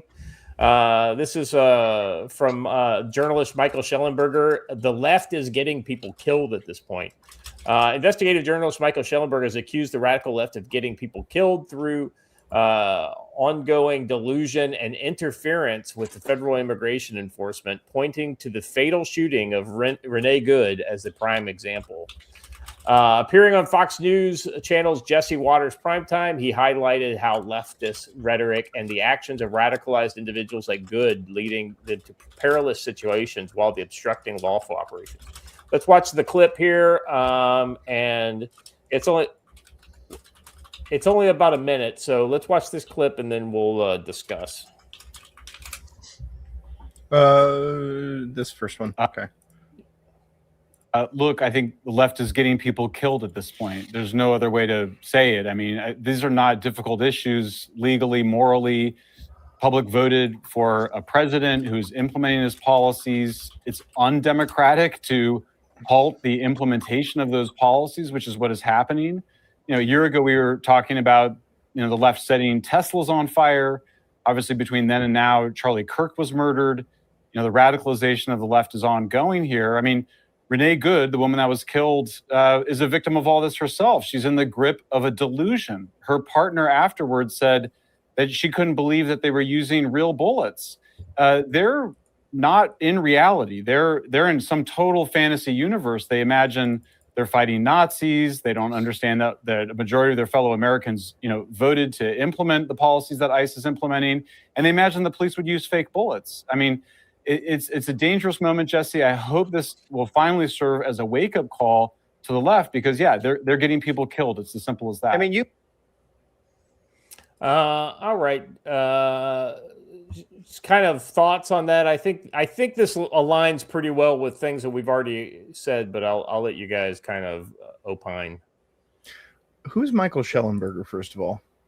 He was one of these journalists that came out during the kind of 2000 election, the 2020 election, and he's like, wait a second, they're basically telling me I can't do this. He was talking about the COVID and the Biden laptop. One of these former crossovers that saw truth and got attacked by the party because he was talking. Right. about it. Yeah. Okay. And so he's kind of been fairly outspoken against the left, the politicization specifically of a lot of these issues. Yeah, it's well, I mean, it's good to hear people saying it out loud now. It's just, it's pretty much only on Fox, and the stuff that is on Fox is only like the most mild milquetoast side of it. Yeah, the left are not just getting people killed, the left are killing people on purpose. I have a cat friend who has joined me on the desk. I'm sorry. Oh, excellent. Hello, Kitty. That's nice. Ruby. I don't know. In a lot of ways, I despair at how even people like this that are willing to get up and talk about it are still missing. Like, there's no dealing with these people. There's no. As soon as we realize that, and that we are going to actually have to resist them by force, the better off we're going to be. And the longer we let that slide and wait, the worse it's going to be. Yeah, he's coming for you. I know. Well, yeah. Well, here's the thing. Here's the thing that I'm noticing is that there is absolute brain rot and I don't know, brain rot and just brainwashing of these people. So it's like they don't have the ability for rational thought anymore. Well, yes. I mean, they don't live in the same world we do. And I know that's a cliche way of putting this, but like literally all of their base assumptions are opposite of what is expressed in observable reality. Right. So it's not, there is no common framework to even start to work through something. They are, I don't know how to put this, guys, but the point is that, like, legitimately all they want, 100% of what they want, is our destruction. That is what their entire ideology is based around. You can observe this in the way that we can start doing things that they have said they wanted to do, and they will 100% oppose it 100% of the time. It's not about what you're doing. It's about your destruction. All right. Wow. Man, that cat just like wants your attention. Like, I know, right? Peter says helicopter shoes for $2 says Schnellenberger and Taibbi investigated the Twitter files. They caught CISA and DHS dictating narrative to the media during the 2020s. Communists in the government hate them. Yeah. No. Like, they are one of us, but at the same time, they are people who are doing exactly what the journalists, I think, are supposed to do, which is just try to report the story as it is occurring, not as they think it should occur. Yeah. The Twitter files. I think it's funny is that everyone came out and was all in support of CISA until they realized what it was, right? Yeah. It was not the tool of protecting infrastructure. It was an absolute weapon of disinformation. Yeah, I mean that's the crazy thing, Joe. I think guys like us were never. I don't think we had ever kind of bought into that, but so many normies out there were just like, they would never do that, And then until it literally hits you right in the face, how they were doing that.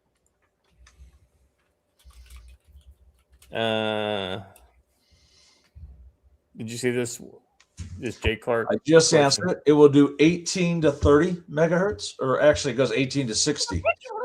So it also does low VHF. So 18 to 60 megahertz is the setting. So it goes lower than CB. And it receives all the way down to 0. So it receives shortwave and medium wave as well as HF. All right, let me just read a little more here on what he been reporting. Schellenberger also targeted professional politicians like Ilhan Omar, Tim Walz for cynically amplifying the narrative. In response to Waters asking if he truly believed their own rhetoric, comparing the situation to Civil War, Nazi Germany, Schellenberger said, "Oh no, of course they don't. I mean, it's very cynical. As you know, as you're pointing out, I think you're spot on. The real villains here are the people who are spreading the lies that are deceiving people, like Renee Good, who is going and committing acts, imagining that she's invulnerable, getting in the middle of a police operation, imagining that is somehow that really, I mean, that's the only way that they could have happened, is that she thought that she was invulnerable. Yeah. And so it not only does she think that she's invulnerable, but she thinks that she is in a position where I don't know that it's invulnerable. I think it's the fact that, they would never do anything to hurt me. They would never, it's like privilege, so I'm going to use it. Exactly. Like, I am so right. My righteousness will protect me, and it absolutely won't, as we found out in her case. And what's funny is they keep shouting that she deserves justice and accountability. No, she got justice and accountability. That's exactly right. She got justice on the spot. So anyway, another example of how just the whole kind of American thread is unwinding. So what do we do, right? So this article now makes the case that maybe it's time for conservative patriots to rally in Minneapolis, right? I can't believe there aren't more conservatives like coming out in Minneapolis. Like even in Seattle, like during all the hold on.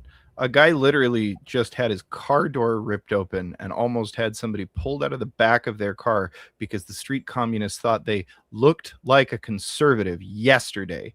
And you're telling me you're surprised why more people aren't willingly coming out. Jake Lang is not the hero we want. This was not the Jake Lang video. This was a different video. But the people, hold on, listen, let me finish. The people who yanked those out of that car thought it was Jake Lang. Okay. That's a part of this I was not aware of. But still, again. Yeah, so this is not from yesterday. This is from like about 3 days ago. I'm going to show you the video that you're talking about because I think this is important. It was on the same day as the Jake Lang attack, yes. Yeah. And I think these guys were They were part of his group, but it was not Jake Lang. It wasn't Jake Lang. Yeah. All right. So let's look at this and just so we can see what Watcher was talking about there. Open the door.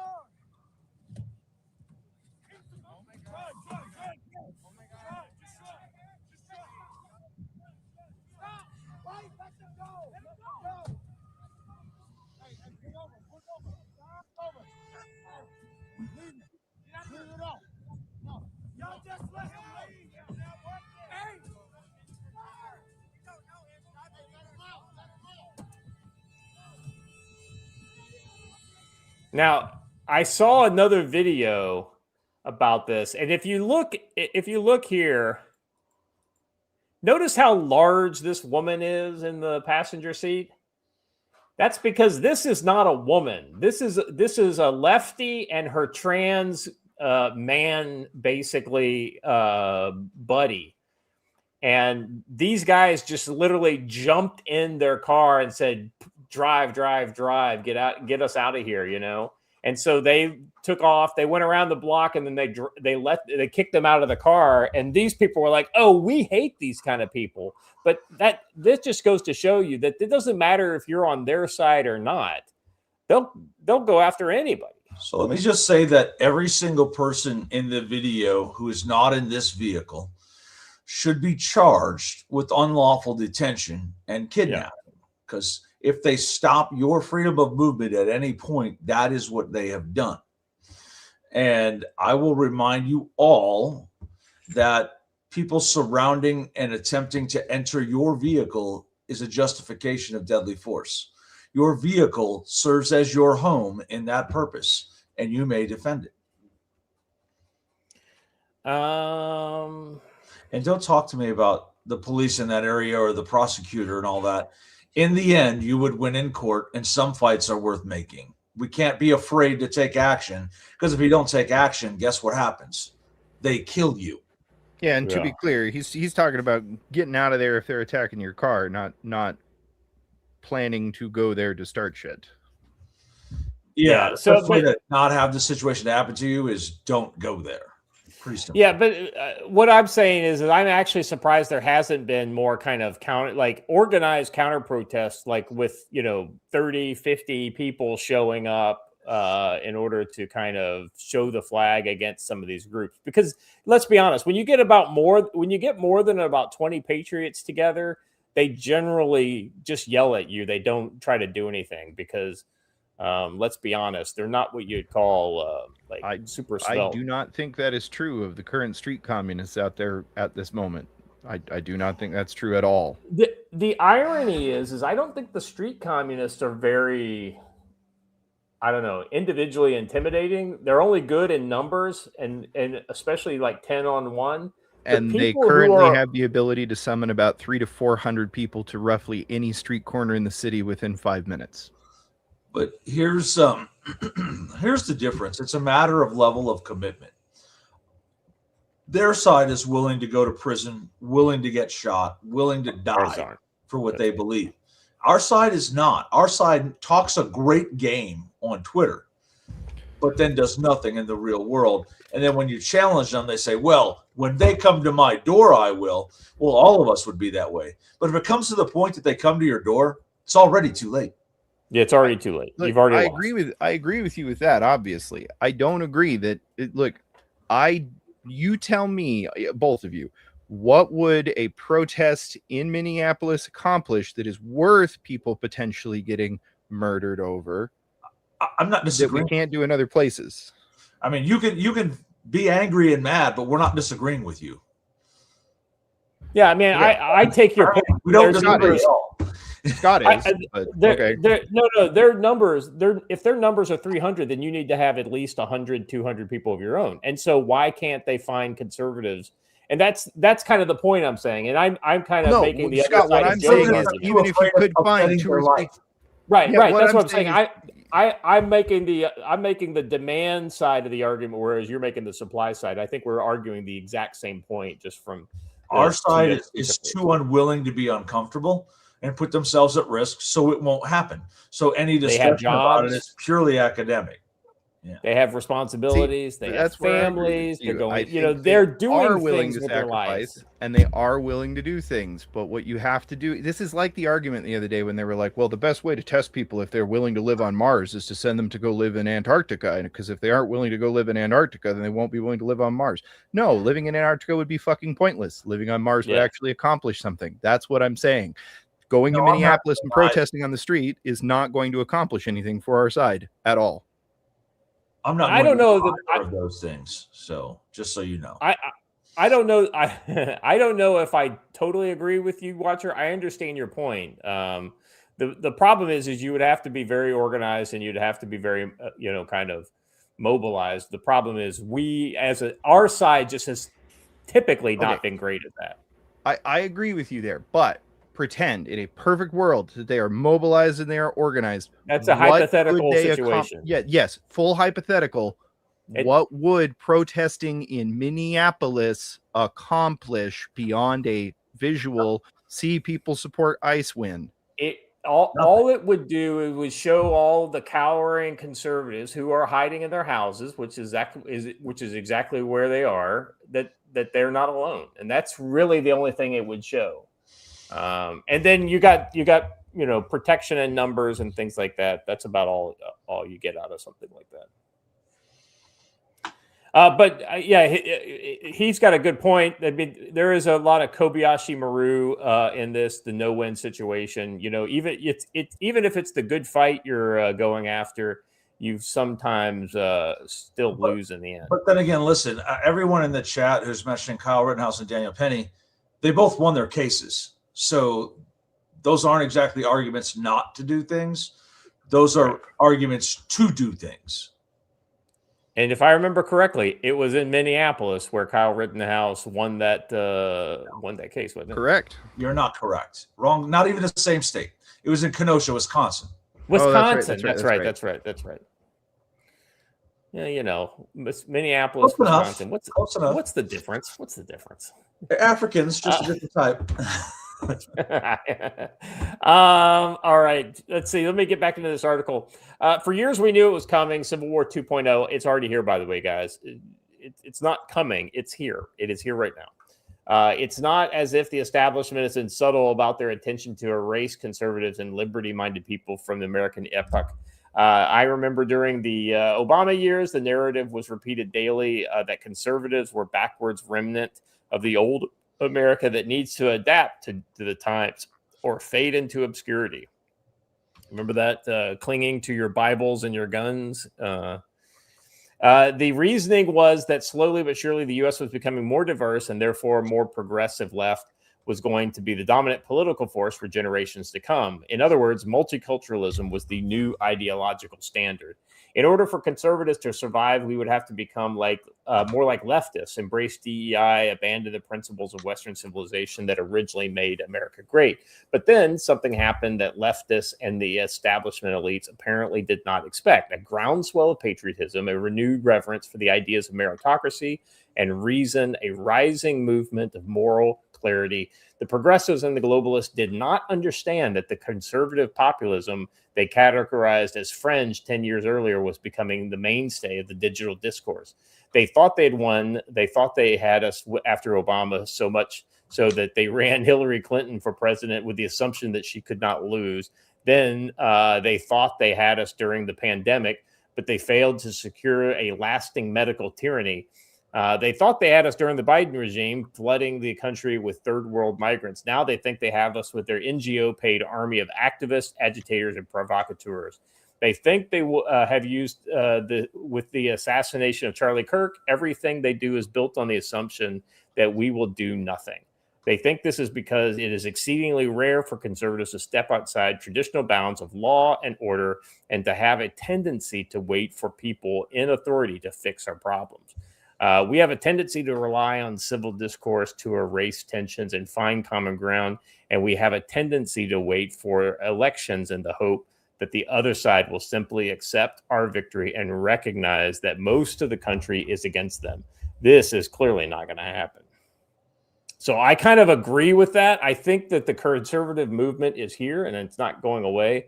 I do think that we have a problem, like we were just talking about, in mobilizing conservatives beyond the digital spaces. We're really good at that.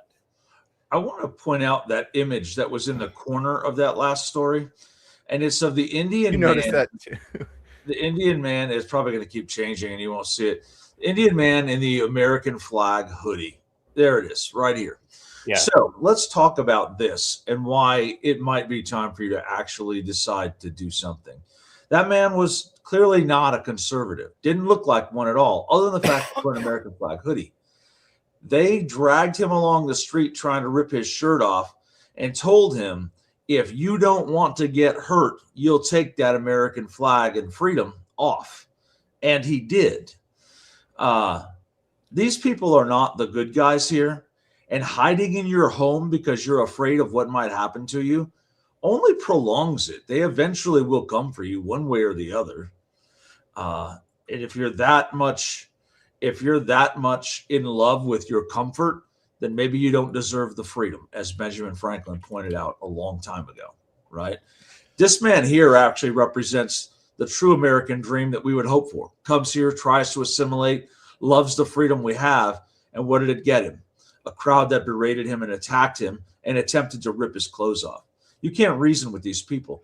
So go ahead and hope that sitting at home and not pushing back will solve this for you. It won't. Well, now I'll tell you some people who did. Oh, sorry. I thought you were done. Go ahead. I was just going to say that it might seem like I'm contradicting what I said earlier. I said Minneapolis is a lost cause, but there are other places that are not. And at some point, we're all going to have a decision to make. And if you decide that your comfort is more important, you're going to lose your comfort anyway. You're just prolonging it for a few more days.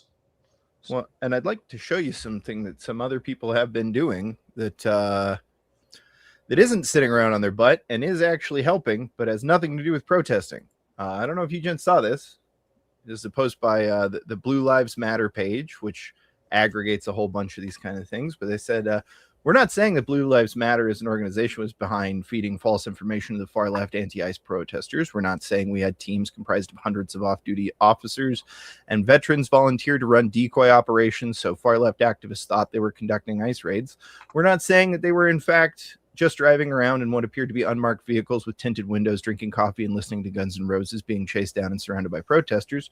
What we are saying is that if that did happen, it sure worked remarkably well in 9 different states, allowing actual raids to successfully take place unimpeded and helping support the capture of hundreds of criminals. Did anybody else hear about the Maine surge that happened this week, where local police officers basically went entirely against their politicians and fully helped out with like massive ICE raids and ended up getting more than 1,000 people in a day? Where? Maine.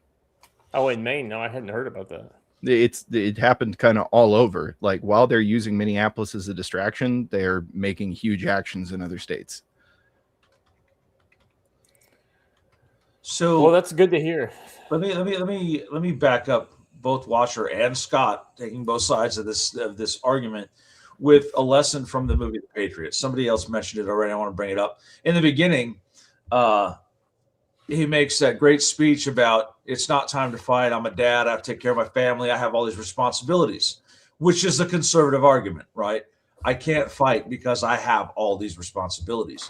But if you watch the director's cut later in the movie, after one of his kids is dead and the other one is off fighting the war, he says that I have failed because I didn't fight sooner.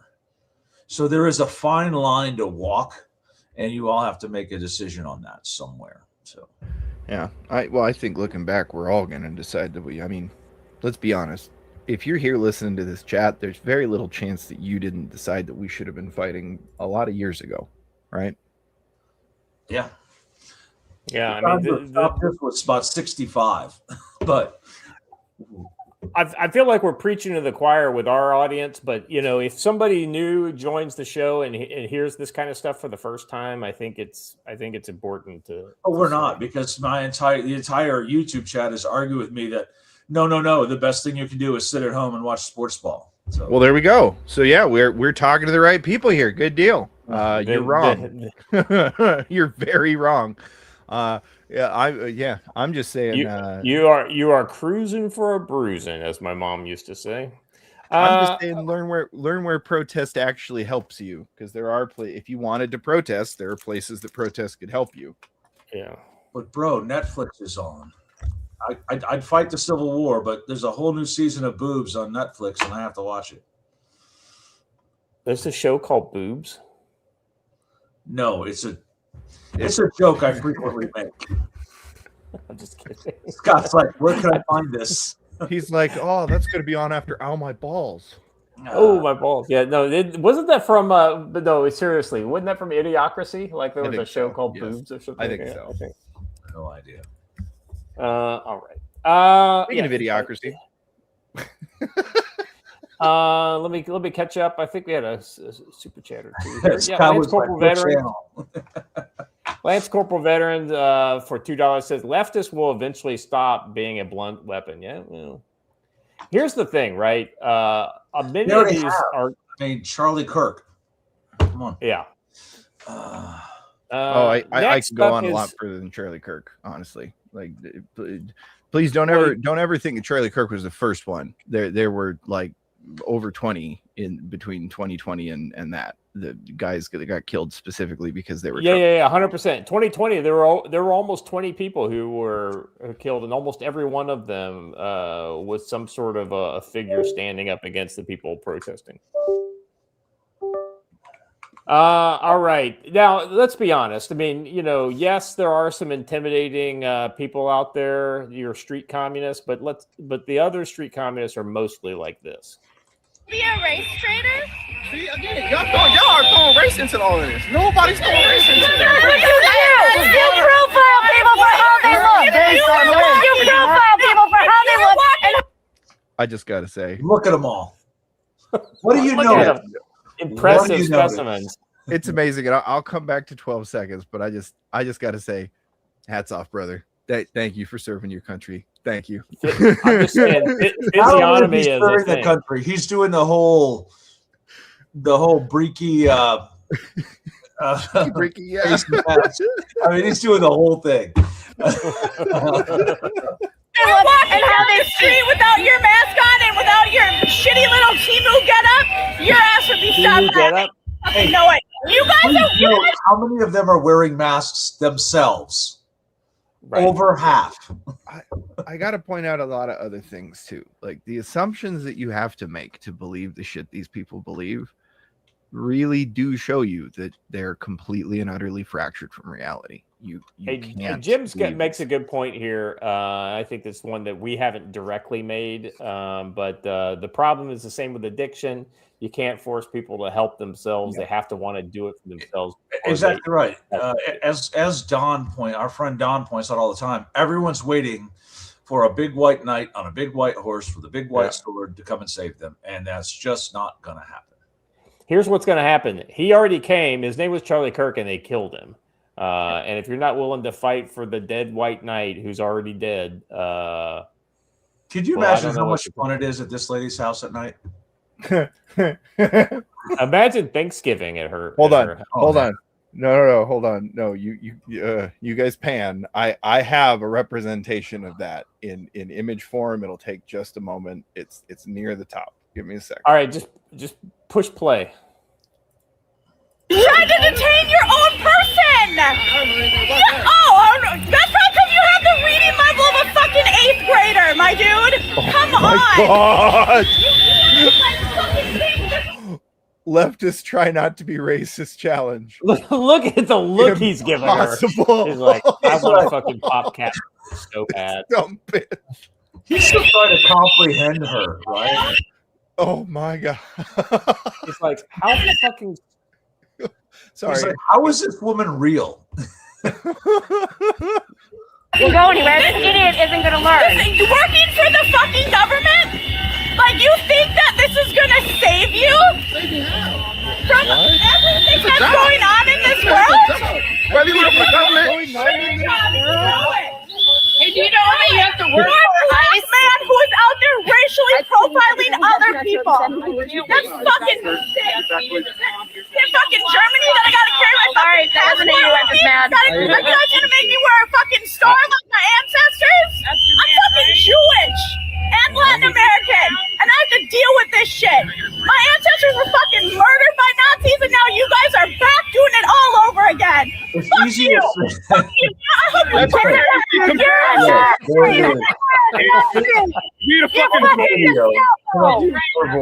I'm tired of her voice.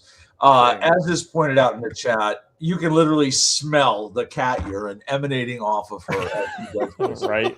But you know what's funny is they always throw out the I'm Jewish, because there's literally no way to prove it either way, right?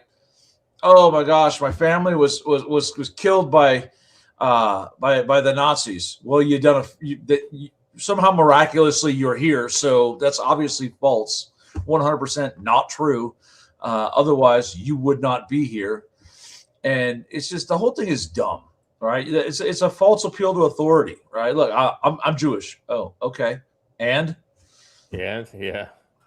By the way, EDW Raptor just gifted 5 future conflict subs on YouTube. Thank you very much. Appreciate that help there. Yeah, there is if you don't start to notice, and one of the things that I've talked to a lot of people, I've had conversations, like everybody at work knows I'm like the conservative guy. So like people will come up to me and talk to me about that kind of stuff. And what I'm seeing a lot more are people who have not been political. And one of the things that they almost always share is like, the thing that I realize is that the people on the left that I see in all these videos, they're not nice people. These people are horrible people. Even if I agreed with them, which I don't, they are horrible people. Yes. That's what, and these are people who are just like non-political. You know what I mean? They just kind of do their shit and they watch their Netflix shows and they enjoy their life doing whatever it is they do. But, one of the things I keep telling people is like, listen, you don't have to be interested in politics. That's fine because politics is interested in you and eventually it will reach out and touch you in a very direct way. And one of the gals I was talking to said, yeah, absolutely, that's happened to me already. You know, people in my life have basically started doing purity tests on Facebook and things like that. You know, if you don't like have the and she's like, it's not like you can't say something about like, he's like, you have to do things. And if you don't do the things, then you're a bad person. I just, before we move on from this, I have to say that this meme remains undefeated. Yes. Yeah, that one has been fantastic. I mean, that is a fantastic meme. It continues to be great. The thing you realize when you start drilling down into conservative communities is you always find guys like, you know, we'll complain about Indians, but you'll find Indian guys in our groups, right? And we complain about like Mexicans, and then we find Mexican guys like Mexican Iron Man in our groups. And we'll complain about like all the people from all the places, right? But all those people, elements of all those people are in, you know, we talk about, you know, urban Utes, right? And you have the black guy hanging out in our group, right? And the reason why is because it's not about race. It never was about race. It was always about culture and the behavior that goes directly hand in hand with the culture that these people embrace. And then when it's incompatible, it's incompatible. And that's the end of it. Let me apologize in advance to all of the ladies in the chat for what I'm about to say. I'm sorry, ladies, but that video clip was the best argument against the 19th Amendment I have ever seen. Amen. You know what, Joe? I have a response. Women's suffrage, if you ask. Yeah. The whole movement. Yeah.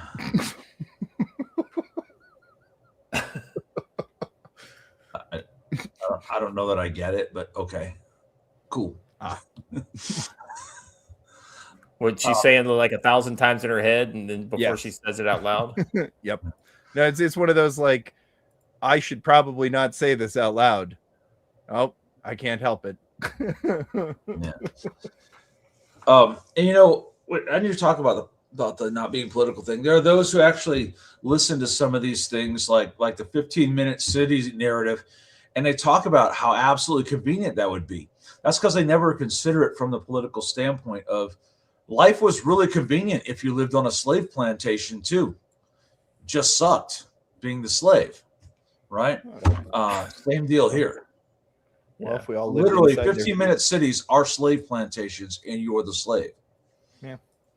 Well, the other side of it is, imagine living within 15 minutes of people like this that can wield a mob against you in a moment's notice.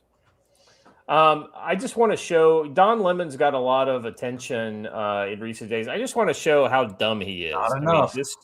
This just goes to show you how dumb Don Lemon is. This woman is not what you'd call educated on the issues. Okay, crossing the border illegally is not a crime? No, it's not a criminal act. Okay. It's a misdemeanor. So why are they being sent back and saying that they're breaking the law? That's the point. Okay, as somebody that we don't know if they're breaking the law because they won't tell. There's no due process. Where's the evidence? That's the whole point. And if they are breaking the law, most people will say, okay, then they need to go if they're criminals. But if they're not, why are they being rounded up and sent out? Especially when he promised to deport the criminals. And now he's not doing that. Yeah, I don't think we're going. Misdemeanor is not a crime. Yeah. So misdemeanor is not it's a not crime? a criminal act. No, if you get charged with No, a misdemeanor, that's not a criminal act. If it's not a criminal act. Hey, crazy thing. Because we have Don different Lemon's levels not of a crime. lawyer. Everything is not the same. So it is crime. No, it's just it is a crime. Different It's just levels a different level. I shouldn't say crime, but it's not. You're not. It's not a crime. You're not breaking the law. He just said it's a You crime. are breaking the law, but it's not a criminal act. No, you're not breaking.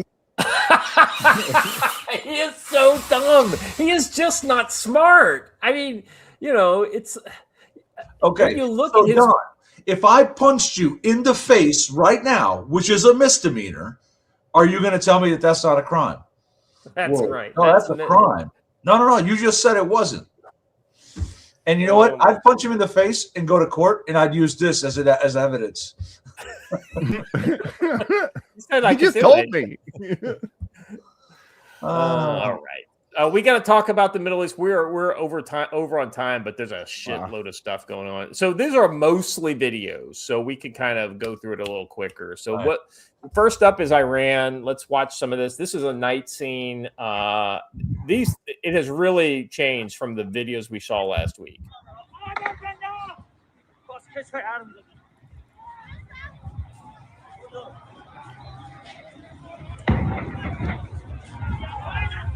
Basad, Basad, Basad, Basad, Batu Basad. Dia Basad, Dia Basad, Dia Basad. Now that's fire in the distance, and those are explosions you just heard. And that's machine gun fire. So I feel like we're going to see Iran in the next couple of weeks devolve not into a series of protests, but into essentially a civil war, a full-fledged. Yeah, this is the regime security forces here in the street. On the left, these are protesters on the right, and they're basically firing live ammo at them.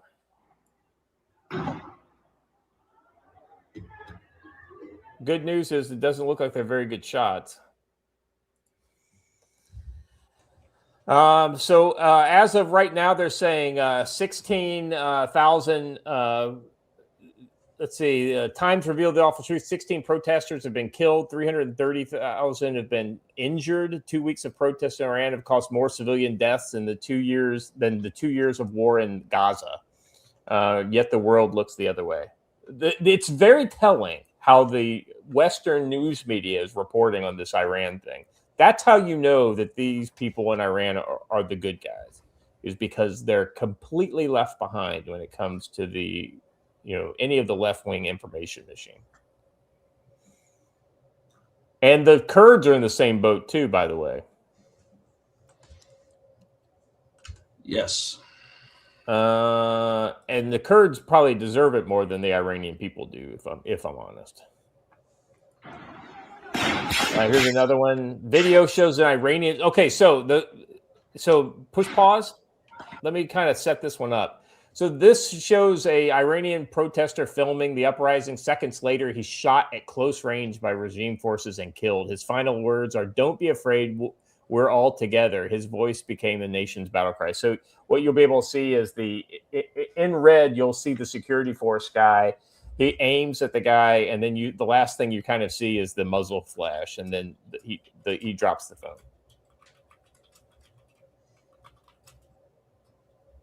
Push play. I was trying to hit the hot key, but for some reason it wasn't going.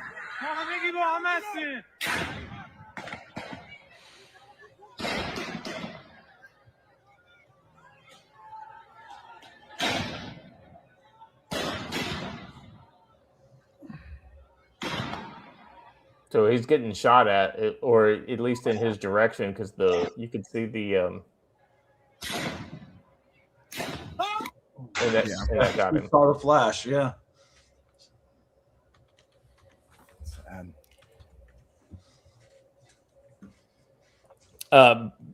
Cover and concealment is a thing.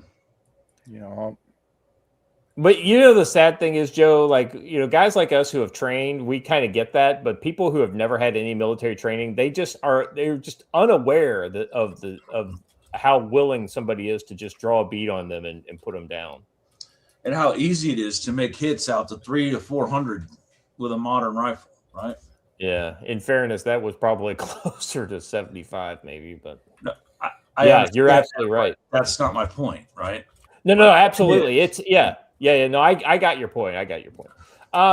Let's move on to the next one here. Yep. Bless you.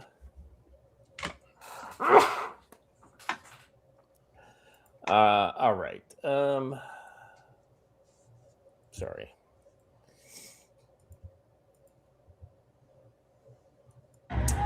Video recently been circulated on social media that shows the presence of government-affiliated armed forces in one of Iran's urban streets, creating an atmosphere of fear and intimidation in the city. The footage shows individuals wearing military-style clothing and equipment, riding in vehicles as they move through the street. Based on what can be seen and heard on the video, one of the vehicles appears to be equipped with a machine gun, and the sound of gunfire can also be heard. The exact time and location of the video is unknown. Yeah. So a lot of this just kind of goes to show you that within the last week, the security forces have been out in various places. If you notice, they're traveling in units, right? This is not like a single truck with guys in it. This is an entire platoon's worth of dudes. in pickup trucks rolling around. Likely the Basij.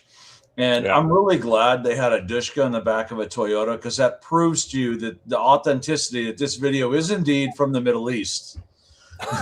Right, that's exactly right, and that looks definitely like a Dishka to me. So the heavy crackdowns continue. A lot of these people are dying. Next one up here is Kurdistan. So, okay, kind of. This is Iran, but this is outside of Iran. So the Kurdistan Freedom Party claims that Iran's IRGC carried out a joint drone and missile strike on the headquarters and bases of its armed wing in Duhok in northern Iraq's Kurdistan region, killing one militant. Iran has not confirmed the report. So this is interesting. This is the first I've seen of Iran hitting Kurdish-backed elements in Iraq, as that potentially could be supporting or sending Peshmerga or supporting Iranian Kurdish forces. One of the things that we had heard at the beginning of last week is that there was heavy gunfire against IRGC forces, besieging IRGC forces in the northwest of the country, because the Kurds, well, let's be honest, the Kurds and the Baluchistanis have guns, and a lot of them.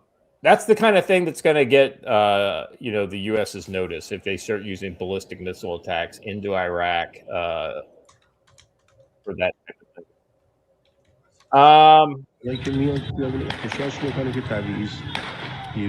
Post that basically says mullahs are the most evil demonic creatures on the face of this planet, literally modern day Muslim Nazis. And you see guys with shotguns firing into the crowd.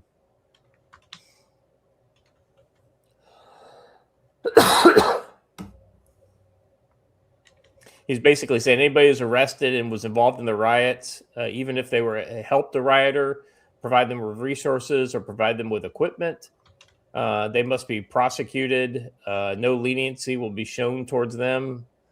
No mercy. Now is not the time for mercy. So you're going to see them hanging a lot of people, and I think that might be something of a like it'll be a moment when they start showing that video, because the world will definitely see that video when it starts being done.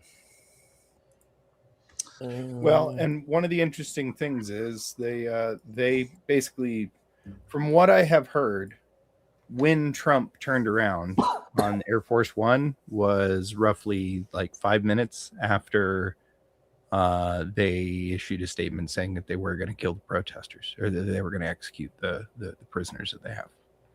So I mean, we also heard it was because of an electrical issue, but that could have just been a cover story, so we don't know. Well, and to add to that again, and I don't know anything more than anybody else, but they're supposed to have another one on standby. They said it was an electrical issue. They came back. The assumption would be that they'd pile onto the second one and go. That's not what happened. He got rushed to the White House overnight on a motorcade and then came back in the morning and left this morning. But he did go, yeah. In fairness, he is there right now, so clearly that happened during the night.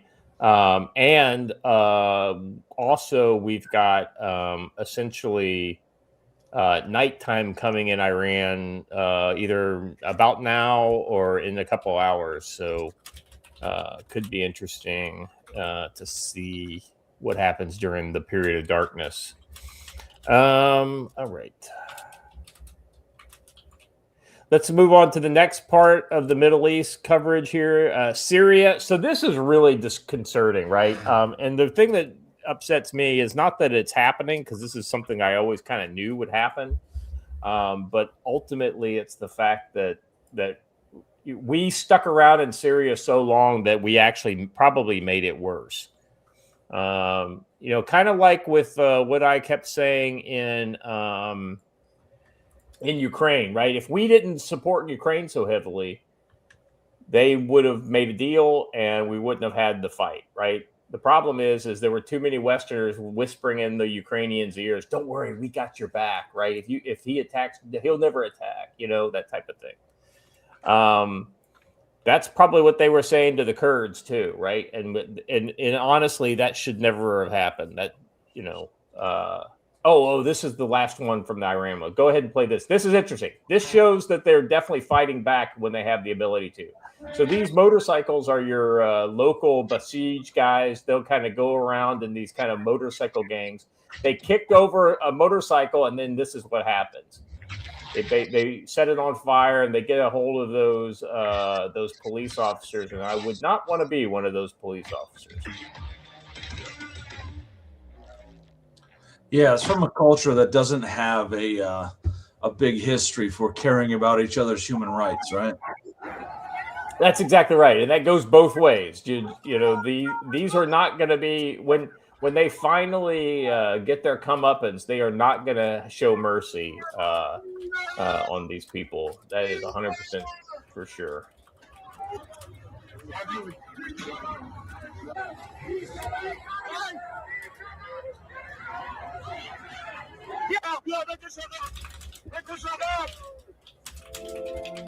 All right, let's move on to Syria.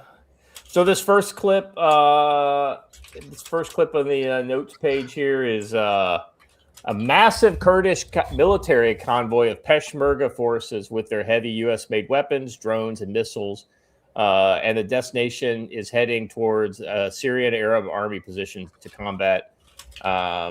And so what this means is that this is the mobilization of Iraq's Peshmerga militia. It's just another word for the Kurdish militia. And these guys are pretty good fighters. They held the line in their areas against ISIS. And they were one of the only at the beginning of the ISIS invasion of Iraq. This was one of the only sides that you could guarantee would fight. Are those anti-aircraft guns? Yeah, that's 23 millimeter. It's like half of a ZSU 23. Yeah, it's a ZSU 23-2 is what I think the nomenclature of that is. And then those are all looks like Dishkas, but could be heavy machine guns, but they don't look big enough. That's a lot of 12.7 millimeter right there. That's a lot of pickup trucks, and then we're coming up on the Humvees, and these are all looks like 1114. The first generation of armored Humvees.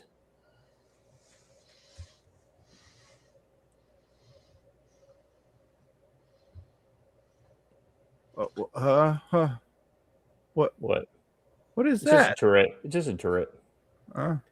It's an enclosed. It's got a top portion over armored weapons station. Oh, okay. It could be it's got remotely from down in a cabin, correct? Well, not the ones. So the ones with the mirrors on them. Like if you look at actually, if you go to the very first. Yeah, right there you can see one. So it's got little bulletproof windows in it, so the gunner can see out the back and things like that. But if you saw it from the other side, you'd see like a 50 cal or something in a pintle mount. So it's just an added protection that is remotely operated. But yeah. Well, the Crows it just looks different though. Yeah. It doesn't have the whole kind of like dome type deal over it. It actually looks just like a gun, like it just kind of stits up, and. This is really interesting. Some of the stuff these guys come up with when they don't have the extra technology, but want to copy some of what we're doing. That's got to be a heavy vehicle, though. No, yeah, don't take a sharp turn in that thing. Yeah, don't go off road in it. You'll see how armored they are when the whole thing flips over onto it. All right. So yeah, moving on. So this is in Turkey. These are clashes with between. It looks like the Turkish version of police on their uniforms. So yeah, clashes taking place in Nusaybin border crossing, where Turkish police have prevented thousands of Kurdish youth from crossing into Syria to defend their people against organizations linked to Damascus that are practicing oppression and genocide against the Kurds. What is happening in Syria will not remain confined to within its borders. Rather, it threatens to destabilize the entire region, especially Turkey, if the continued disregard for the rights of Kurdish people. Yeah, I don't understand why Turkey thinks this is a winning strategy to I thought they were in the process of kind of making good with the PKK and all that kind of stuff, but I guess not. Yeah, they went from not wanting all of the Kurds out to trying to keep the Kurds in. I don't understand. Yeah, they've got a rather schizophrenic Kurdish policy, if you ask me. Outside of the fact they definitely want them dead if possible. They just know they can't. Now, not all of them were stopped in street clashes with the Turkish police. The next post here is from Reuters. Pro-Kurdish protesters climbed the border wall from Turkey into Syria as security forces deployed water cannons and tear gases to disperse crowds opposed to Syrian advances in Kurdish-held areas. Some might say that Erdogan is seeking a solution to the Kurdish problem, a final solution. A final solution. And this is all the more reason for us to learn how to more properly deploy the water cannon on my fire engine. You can push play anytime you want, Watcher. We've been talking about the story for the last 30 seconds. I forgot it wasn't playing. Well, it's not playing now either. I guess. Oh, there we it's go. not on the stream. It was playing. Yeah. Sorry, I was trying to find this. I was trying to find the last area on Google Maps. See, they're even using that weekly stream, not spray, bro. Yeah. Yeah. Yeah, we're just gonna douse them all and get them cold. Sorry, yeah, I was trying to find that last border crossing on Google Maps, and it turns out if you don't know how to spell the places, it's a lot harder. Yeah, and none of the spellings are exactly what you'd think. There we go. Does that say gendarme? No, yeah, it's their version. Yeah, that. Yeah. Oh, gendarme. You gave their website there if you wanted to check it out. Oh, I will say, hold on. As long as we're talking about, that looks like that's a crows, isn't it?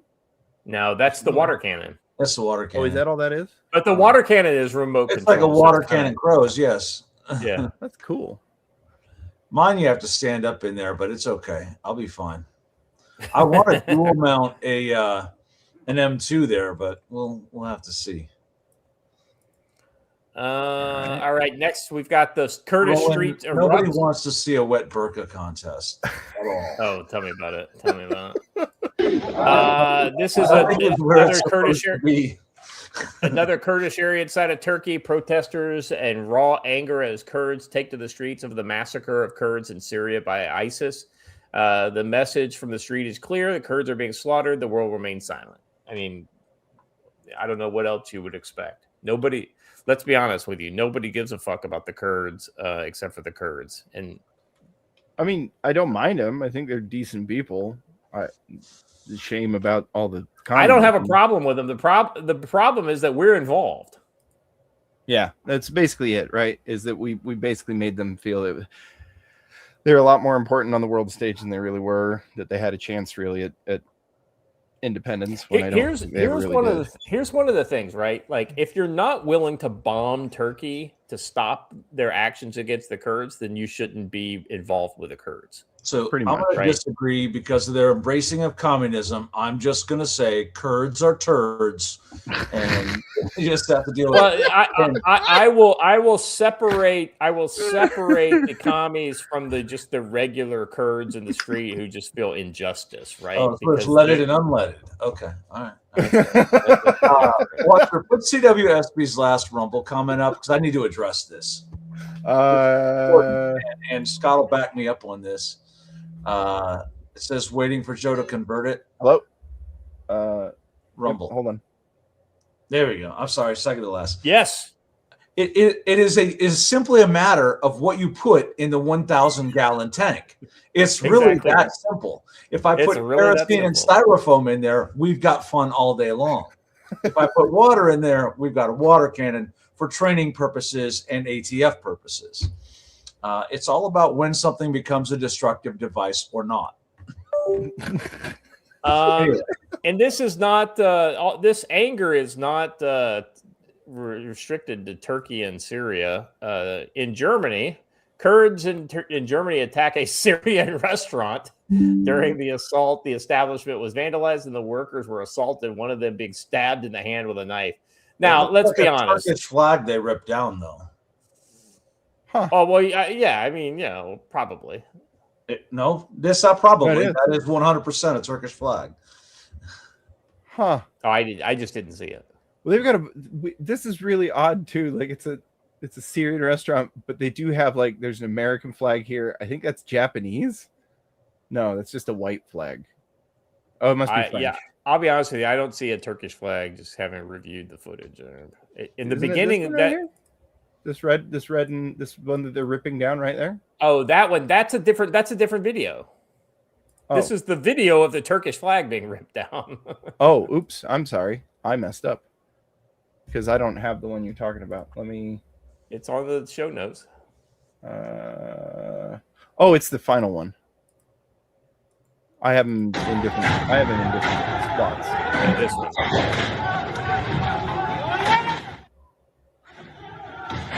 That's why I was looking. I was like, I don't see a Turkish flag here. Yeah, we had them flip flopped.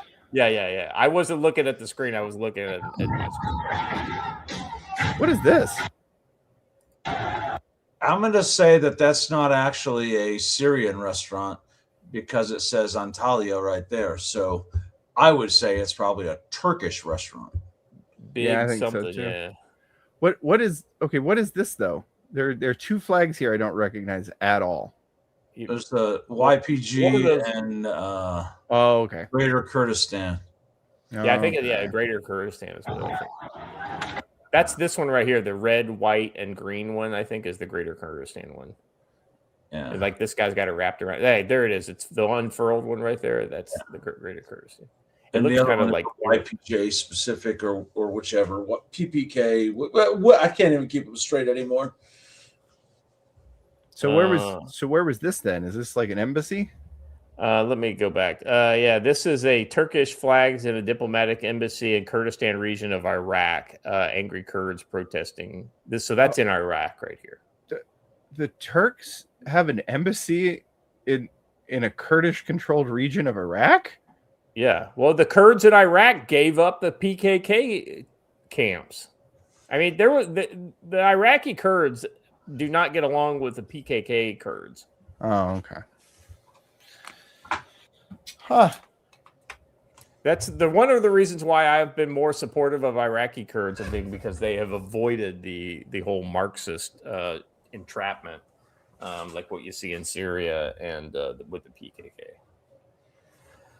All right, guys, that's all I got for today. Could be a very spicy next 48 hours. We don't know. It could also be very quiet. We shall see. If you're not worried about the world, I don't know what to tell you. I mean, I kind of focused on things that are worrying me right now today. Let's see. So, guys, real quick, go around the horn. Predictions. Where do you think there's anything to all these tankers and weaponry moving into the Middle Eastern region, or do you think that's just kind of status quo ante? Oh no, we're waiting for the right opportunity to strike. U.S. always wants to strike Iran, whether it looks like it or not. So I think that I would watch for that, and then the absolutely tied to it risk of retaliation here. The other thing is I'm looking for exactly nothing to happen to Don Lemon and the rest. And you need to watch for more protests in Minneapolis. I know everyone likes to keep talking about the weather in Minneapolis. The people who live in Minneapolis are used to this weather, and they will protest. They're acclimatized, yeah. So. The only thing I'm going to disagree with you on there, Joe, is I think Don Lemon is ultimately a nobody, and he's an easy victim of the DOJ. Like the DOJ could easily roll him up. I don't disagree, but they will not. I guarantee you, they will not. That's what I am hearing from people who would know. Is that the only people? What's your predictions? Well, I don't see. Well, my predictions are basically the same predictions you'd make if you saw somebody close the pressure valve on a pressure cooker and turn it on 2 weeks ago and have been watching what happens ever since. Yeah. You just wait for it to blow. Pretty much. Yeah, me too. It's a little bit crazy. Show your pups. Oh, hold on. There might be something in a fan chat that I'm missing. But I predict things will continue to get insane. I will tell you though, there are some interesting things that I see. Like here we have the Kyle Kulinski show, Secular Talks, is straight up out here blackpilling, telling people that you have no idea how over it is. And so I will say that it's not just our side that thinks things are going to hell, and maybe you should, take comfort in that at least. Your enemies are also not thrilled with the position that they're in. All I can predict is the most wazoo year of in recent memory. I'm going to leave you with this clip right here. Little Japanese. Trump at the World Economic Forum. And then after the war, which we won it big. Without us, right now you'd all be speaking German and little Japanese, perhaps. After the war, we gave Greenland back to Denmark. How stupid were we to do that? But we did it. But we gave it back. But how ungrateful are they now? So now our country and the world face much greater risks than it did ever before because of missiles, because of nuclear, because of weapons of warfare that I can't even talk about. 2 weeks ago, they saw weapons that nobody ever heard of. They weren't able to fire one shot at us. They said, what happened? Everything was discombobulated. They said, we've got them in our sights. Press the trigger, and nothing happened. And then after with a president like this, it will always be he will keep us on our toes. That's for sure. I could hear Ursula von der Leyen roll her eyes when they made the comment about it all being German. We'd all be speaking German.